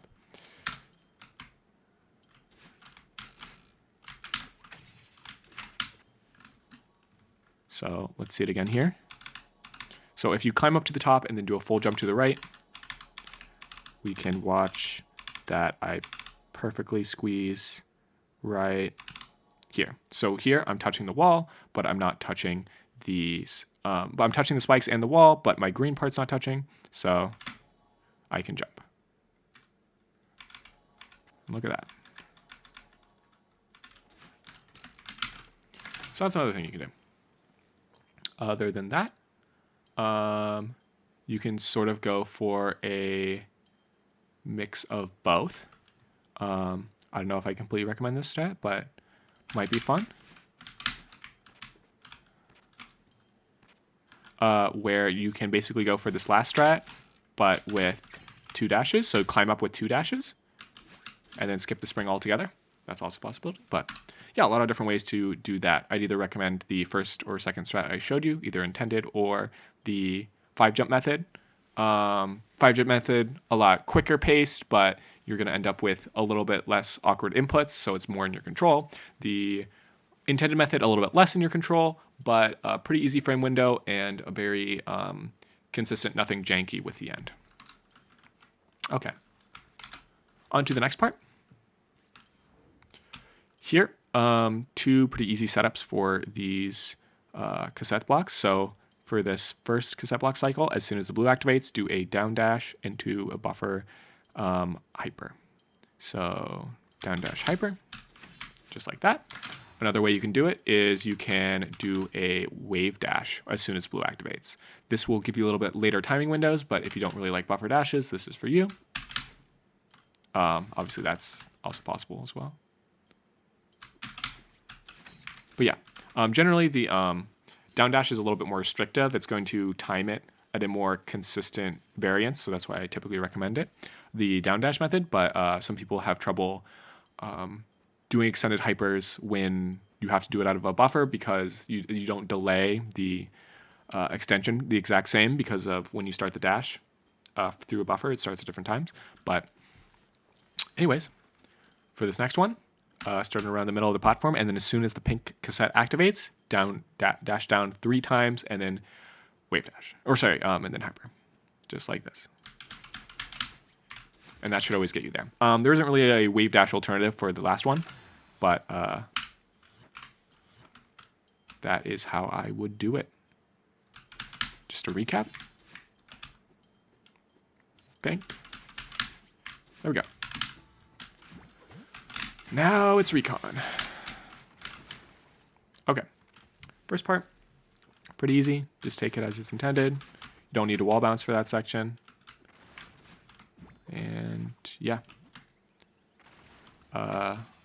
Make sure you're using up.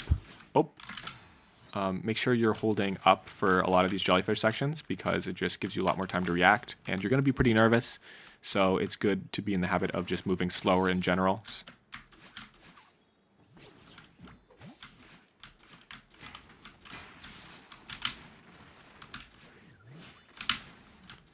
Okay. Pretty standard here. Nothing too crazy.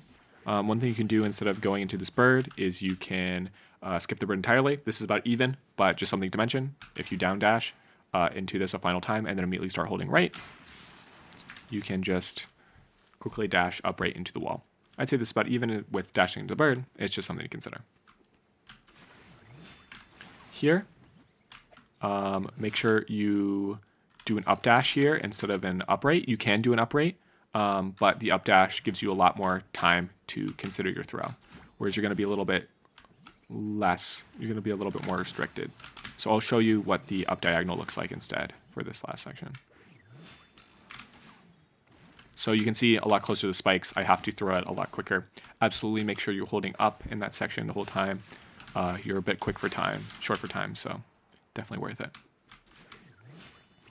Here, there isn't really a cycle for this coming up lightning section. Just kind of have to hit it. For the jellyfish, or sorry, for the pufferfish, you can pufferfish boost or not. There's not too big of a difference.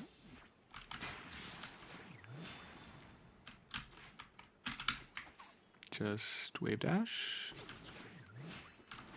Okay, this next room has a cycle, so make sure you remember this wave dash jellyfish room, and that the next room has a room you have to remember to do something on entry.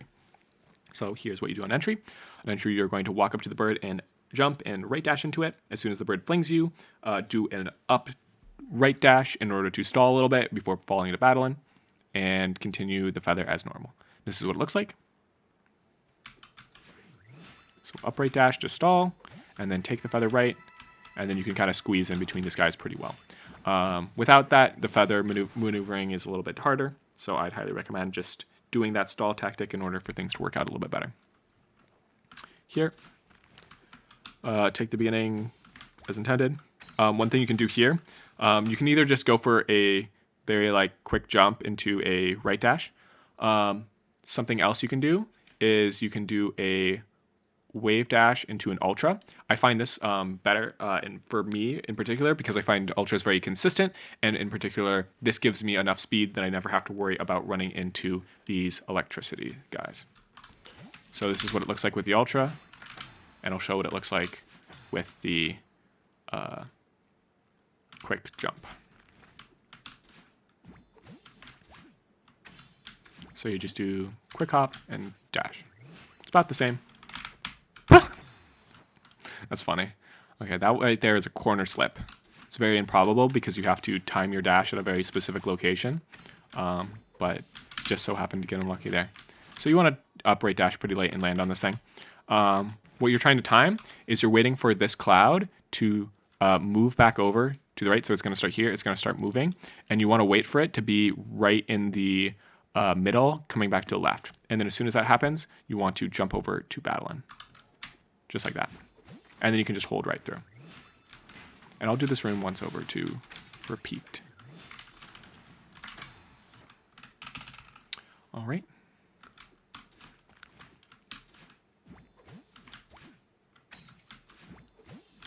Ultra there. Go pretty late as soon as the cloud starts coming back to the left.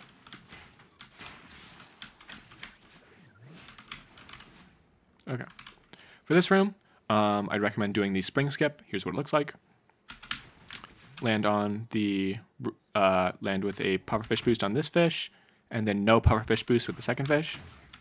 Land on this guy's head, and then do a pufferfish boost into the next one, and then go over top of this guy and hit the spring.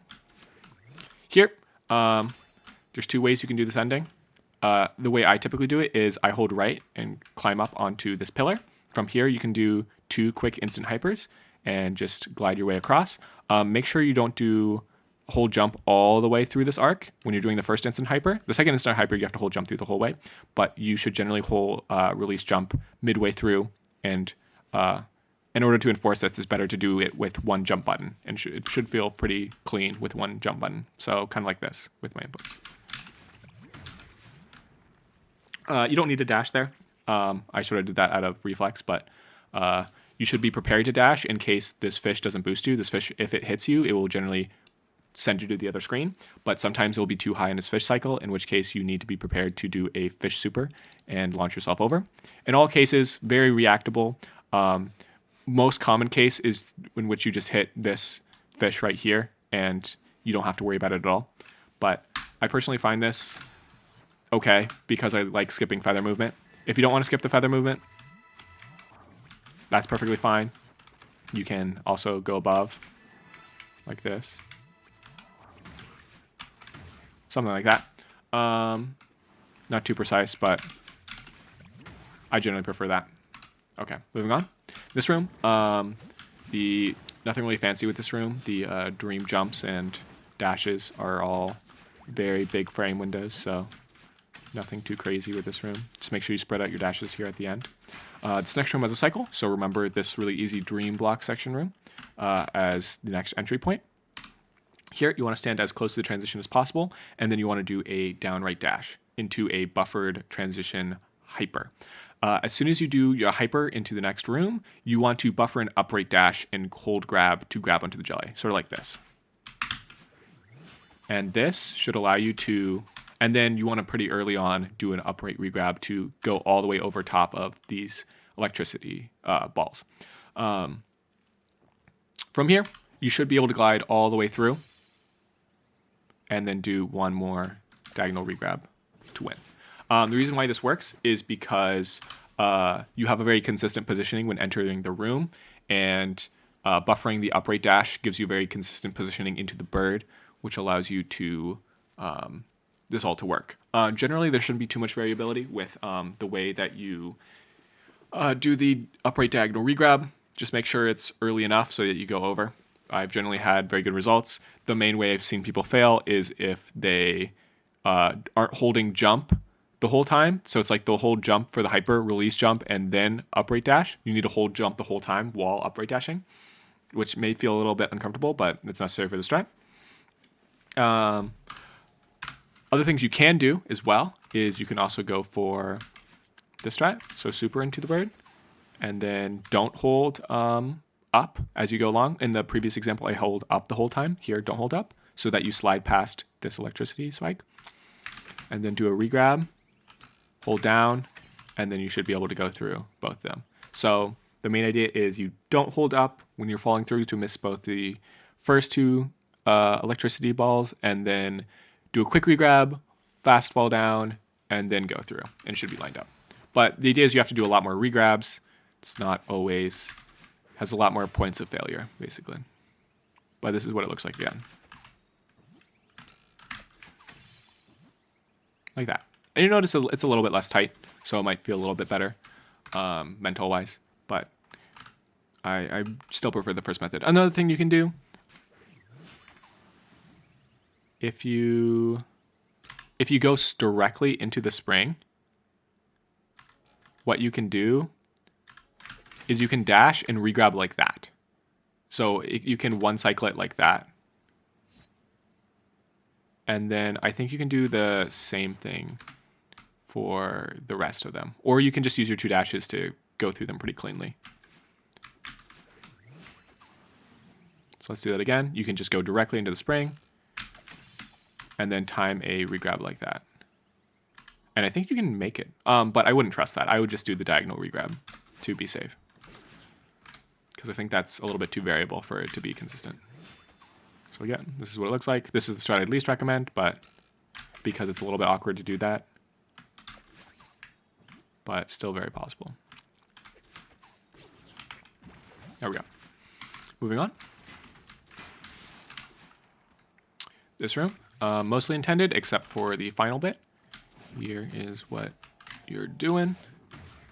So once you get over to this guy, instead of dealing with the shenanigans with the swap block, instead it's easiest to do a 5 jump here and then jump to and dash to the right. What does that look like? Make sure also you're doing a right demo just for safety, but that's generally your best way of doing things. Here, make sure you're doing a wall boost. It's just a best practice, because if you try to jump normally, what will happen is you'll get carried by the momentum of this block and you'll run risk of going into this electricity. So it's beneficial to do a neutral jump upwards and then tap left to cancel your speed to the right. So what does that look like? Sorry, let's get back there. So this is how it would look normally. So it looks pretty fine, but again, this is just best practice. This doesn't really save you too much. But, you know, it only saves you if you're like really, really close. Like if you start jumping from here. You'll notice I keep continuing right. But if I wall boost, so then I will immediately turn left and go into the bird, which is what you want. So the idea is to do a neutral climb jump instead of a climb jump to the right. Because if I do that, that can happen.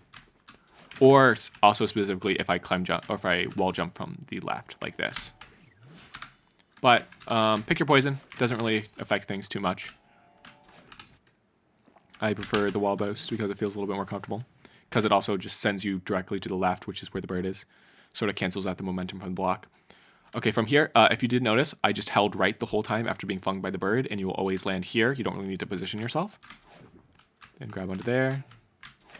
Take this pretty much as intended. And you should be good. Another way you can do this is if you align your foot with the bottom pixel of this swap block, you can do a optimal neutral into a buffered corner boost, also known as a 6 jump setup, like this.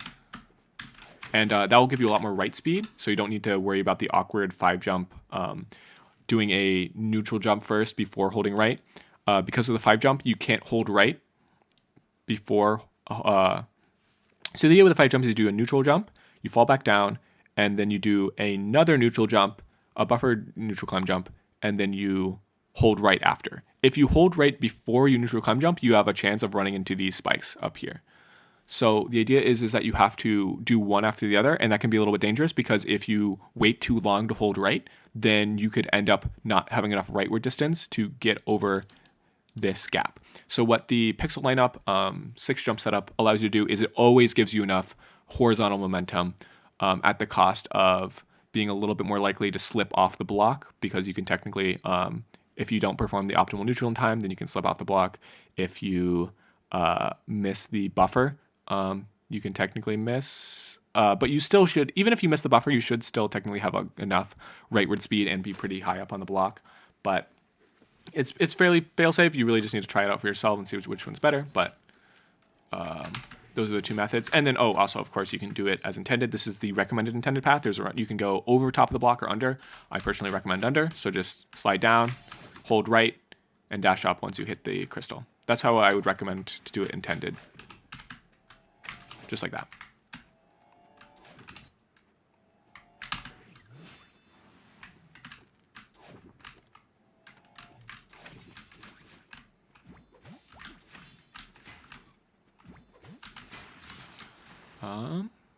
This next room, there's two main ways to do it.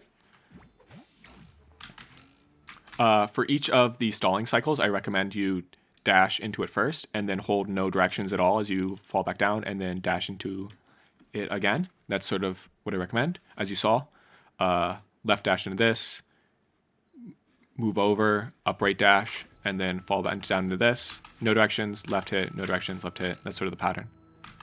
From here, wrap around, and then wait till you fall down into this crevice, and then do an upright dash into this spring.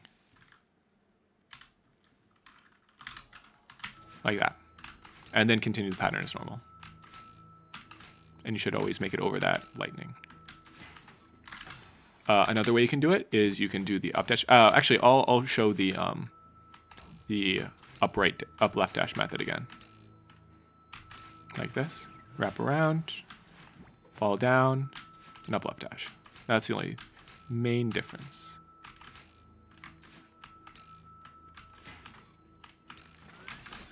Okay. The other method you can do, some people like this method a little bit better, some people don't, just up to preference, is that instead of wrapping around, you can just up dash right here and fall into this gap. And that should always align you. So makes it a little bit more horizontally precise to fall, but some people don't like the turnaround at all. So pick whichever one you like. This room doesn't really have many strats associated with it. You can choose to land on a lot of the blocks and do an extended hyper instead of a wave dash. But personally, sometimes I don't feel like that's the right move for me. But here's what it would look like if you did go for all wave dashes. Some of these blocks you can also skip as well. Generally, I don't consider this room really a point of failure because I'd hope you become consistent enough at hypers to the point where this doesn't become too bad. You can also do an extend hyper off this one. But generally, hopefully this room's not too bad. Practice. If you do feel like the wave dash is a little bit tough, just switch to extended hypers. But yeah, just practice that room if it feels inconsistent. This room, probably the hardest room of recon. First, what you want to do is you want to get up to this ledge and then do a down, right dash, down dash like this. What this does is it allows you to instant hyper in place, and sets you up perfectly to have a lot of time to right dash because it perfectly aligns you with this gap. From here, you want to get onto this block and then do an instant super so that you can clear the gap every time, never have to worry about timing it. And then on this gap, make sure that you're pretty far to the right. You can't be like way off in coyote time because then you risk running into this wall. But almost like all of this platform space is viable for you to jump, and you want to be pretty close up to this wall because you want to be able to a right demo to save you if you make it. So the idea is that if you're close enough to a wall, you can potentially squeeze out under it with like a demo dash like this. Which won't work if you're far enough back. So if you demo dash from here, you're going to uncrouch here, and then it's not going to work. So the idea is you want to be pretty far up on this block for that reason, but it doesn't really always work, and it is possible to go too late. So I'll show you what that looks like of how to optimally get through this gap, because this is the hardest gap to get through. And that's how you generally do it. I guess I should show you what it looks like if you're too late and you hit the wall. It's actually pretty hard to do, I think, in practice. Like that, you see very, very high coyote jump and I run into the wall. Ideally, you should be always holding right there, but just aim for like the far right side of the platform. That's just how I go about it, and then do a full jump. But don't worry too much about getting the extra frame for the demo. Just try to time it the best you can. For this room, there is a couple strats. Here's the one I recommend. The main dilemma that people go through is how to approach this fish super. The reason why people struggle with this fish super a lot of time is because it is a 4F when falling straight down. So there is the method that I use basically turns it into a way larger of a input, maybe like around like an 8 to a 10F. But the problem is that it requires pufferfish buffers, which some people feel uncomfortable with. I'll show you how you go about doing this. I feel very comfortable with this strat now, but you have to practice this a little bit in order for it to be comfortable with you. If you don't want to do this strat that I'm recommending to you now, I'd recommend just go for intended. But here's how it works. Hit this first pufferfish and then move all the way back to where you started. What this does is it sets you up to do this buffer strat, which I'm going to show you now. The optimal pixel to stand on, which is a little bit flexible, but this is the best one to stand on, is right in between the crack. So you have a crack that goes all the way down, and you want to stand right in the middle of it. Feet right in the middle. So here's how it works. Wait till the pufferfish is at the top of its cycle. This doesn't really matter, but just helps like the tiniest bit for like frame inputs wise. But once you get to there, jump to peak height and do a wave dash like this. From here, do a right dash and hold right. And then, so pufferfish boost, buffer and up left dash, and then pufferfish boost, and then you should be smooth sailing. What will happen is you'll perfectly glide over this lightning, and you should have a lot more frames to do the right dash and for the pufferfish super. Like that. And that was a little bit late too, so that actually was not optimal. But it's often very fixable even if you do go too late, which is nice. Just like that. So that's what you should be seeing. Some people struggle with the pufferfish buffer. They feel like it either eats their dash input or the dash way too late. One common strategy that I'd recommend is a pufferfish delay, because the main issue is that when you hit the pufferfish explosion radius, it makes you wait 12 more frames before you can dash again. It just sets like a hard cooldown in your dash whenever you hit the pufferfish explosion radius. So what I'd recommend is for when, so say this is a pufferfish explosion radius, when you are about to hit the radius, try to buffer a dash. What I mean is that if you act like you're about to buffer a dash, you're going to be more attuned to buffering dashes than you are to pufferfish explosions. So I just want you to pretend like it is a dash buffer. So buffer dash into the pufferfish explosion and then immediately buffer a dash up left. So buffer dash into the pufferfish explosion and then buffer dash up left, and it should feel a lot more consistent. You can see on my input display what I mean right now. Wait for the fish to come back up. So buffer dash, buffer dash. And just generally, because you have to press dash the first time, you'll automatically delay with your fingers in practice. So it will be a little bit more consistent that way as well. I'll show you one more time. Oh, I didn't do it. Sorry. I'm very used to pufferfish boosts in general. So, and I don't think you need to buffer it every time. You have quite a bit of leniency with this. Okay. If you want to do intended, here's what it would look like. Hit this, dash up, and fall into this guy, and then just hit the 4-frame pufferfish super, like that. One more time.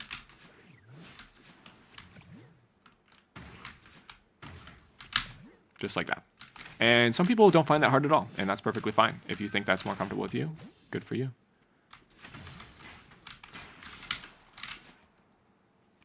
This room, just make sure that you don't updash too early. Make sure that you are clearly far enough away from the wall, and you can buffer all the 2 wall bounces in this room. So I'd recommend buffering the wall bounces, so you don't have to worry about overshooting.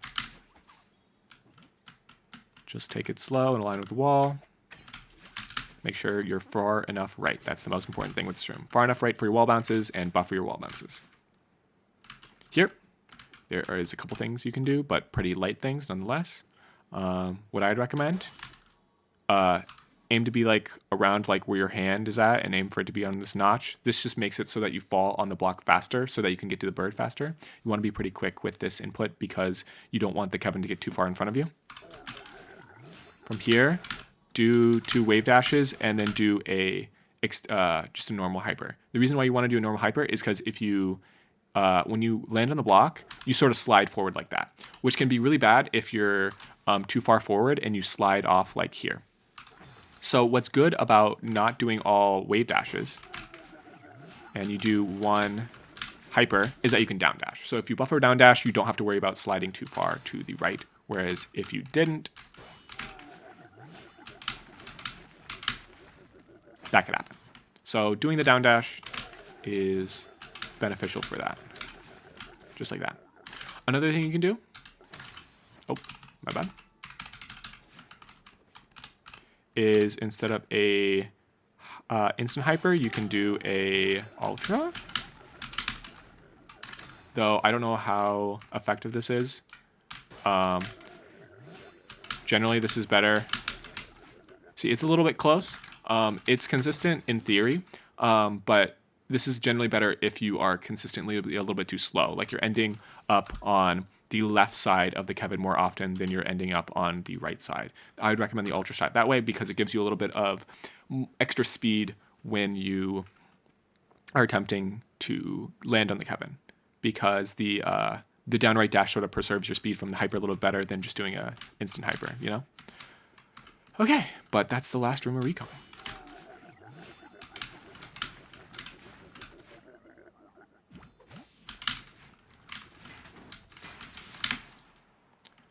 Okay, final room. For this room, I would recommend not hitting the fishes directly, but instead bonking on their heads and then just sort of floating using a diagonal regrab. Take this pretty slow. No reason to rush. Make use of holding up for slow fall. Throw it. Do not fish boost this one. Up dash. Here, do an upright dash. Here, one cool strat is that because of the way this block falls, if you don't hold any directions at all, like you don't fast fall, you don't do anything, if you just clearly bounce and then come back down, you will always land on the spring a second time all the way down here at like the border of the screen, which is perfect because the jellyfish comes right into your line of sight, just enough for you to up dash and never hit the top of this wall. It's really perfect if you just wait to bounce. I highly recommend that strat, even though it looks scary. Very beneficial because everything sort of lines up just perfectly. Here, I'd recommend doing 2 up dashes and then falling into the spring. The reason I like this is because it generally lines you up to just grab the jellyfish. And sometimes you don't even need to use your dash. And it gives you the flexibility of, if you do miss, you can use your dash to sort of make it up. So that's what I'd recommend for that. But that's just a personal preference of mine. That section you can do in different ways. That's just what I prefer.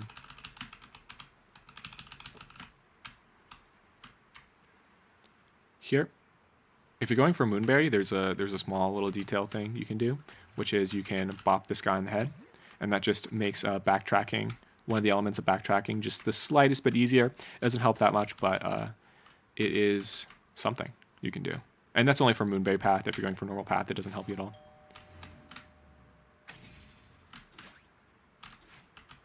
Okay, once you get to here, make sure you slow climb down on this. There's a potential chance that if you you grab from here, the Moonblock will fall and push you into the lightning, which is absolutely not what you want.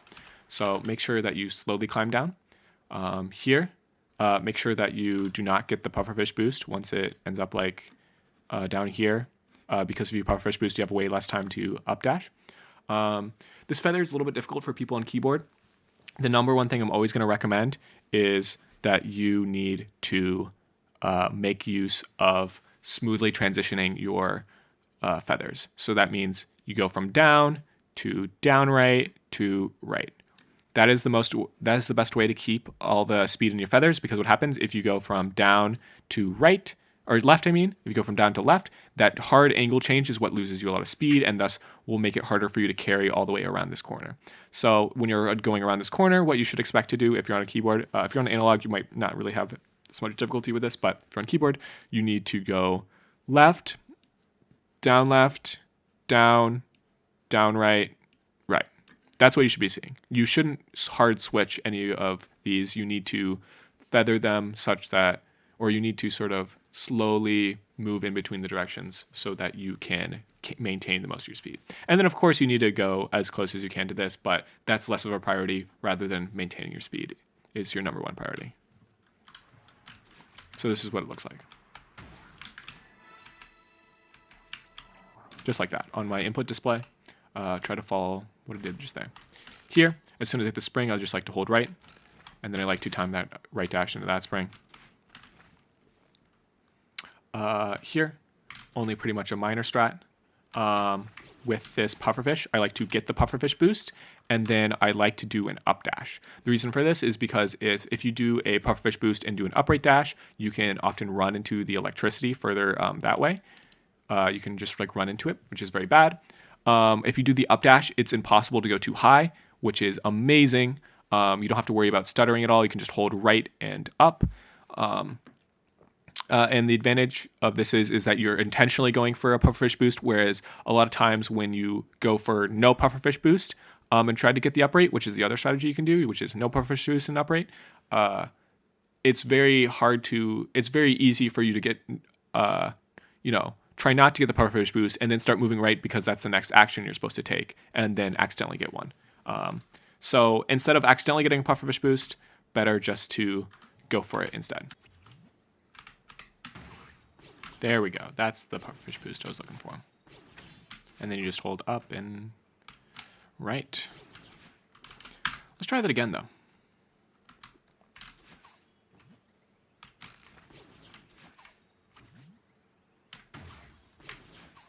So you can notice if I go for the upright dash, I just barely avoided the electricity, which is bad. And it can hit the electricity if you are in the right position for it, if you time it a little bit earlier. So ideally, you hold up and then you hold right into the blast radius. So like once you're right above it, then you hold right into it so you can get that pufferfish boost. Try not to time it in the freeze frames. Try to time it right before is what I'd recommend. And make sure to actually not hold slow fall so that you enter it quicker. Like that.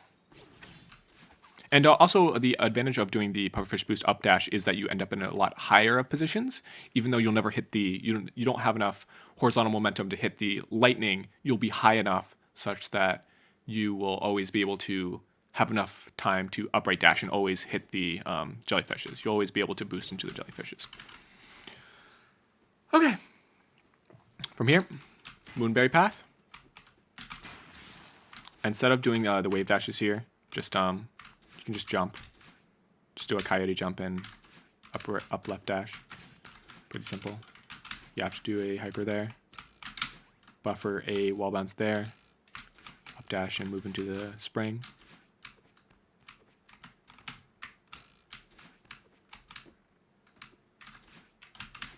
Pretty intended so far. Here, if you did go for the pufferfish bounce strat, there'll be another pufferfish here. If you notice like an upwind, when we hit that pufferfish in the head, there'll be another pufferfish here, in which case you'll want to upright dash into it and then just hold right because it will bounce you into this guy and then I'll send you over. If you don't have the pufferfish, you just jump to the right and up dash and give a pufferfish boost. Not too big of a difference, but something you can do.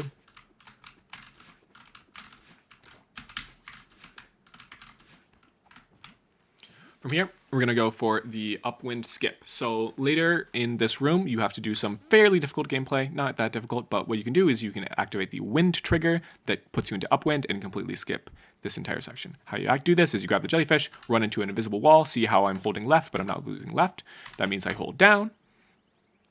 As soon as the camera changes again, like this, start holding right, and then you'll activate the upwind. And you can just hold up from here. There's a couple of stars above you, so just tap left a little bit until the screen changes again. You can see stars right there. From there, you can kind of just traverse up. You'll see the pufferfish. Just take a tour up and skip this gameplay. It is a lot easier. for sure.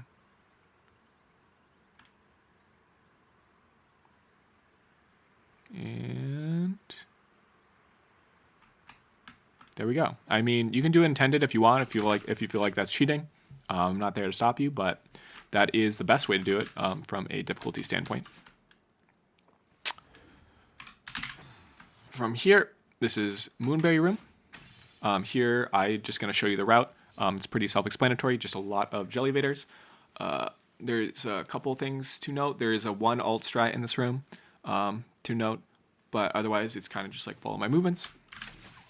Make sure that you are holding up when you do these wall kicks so that you get more height.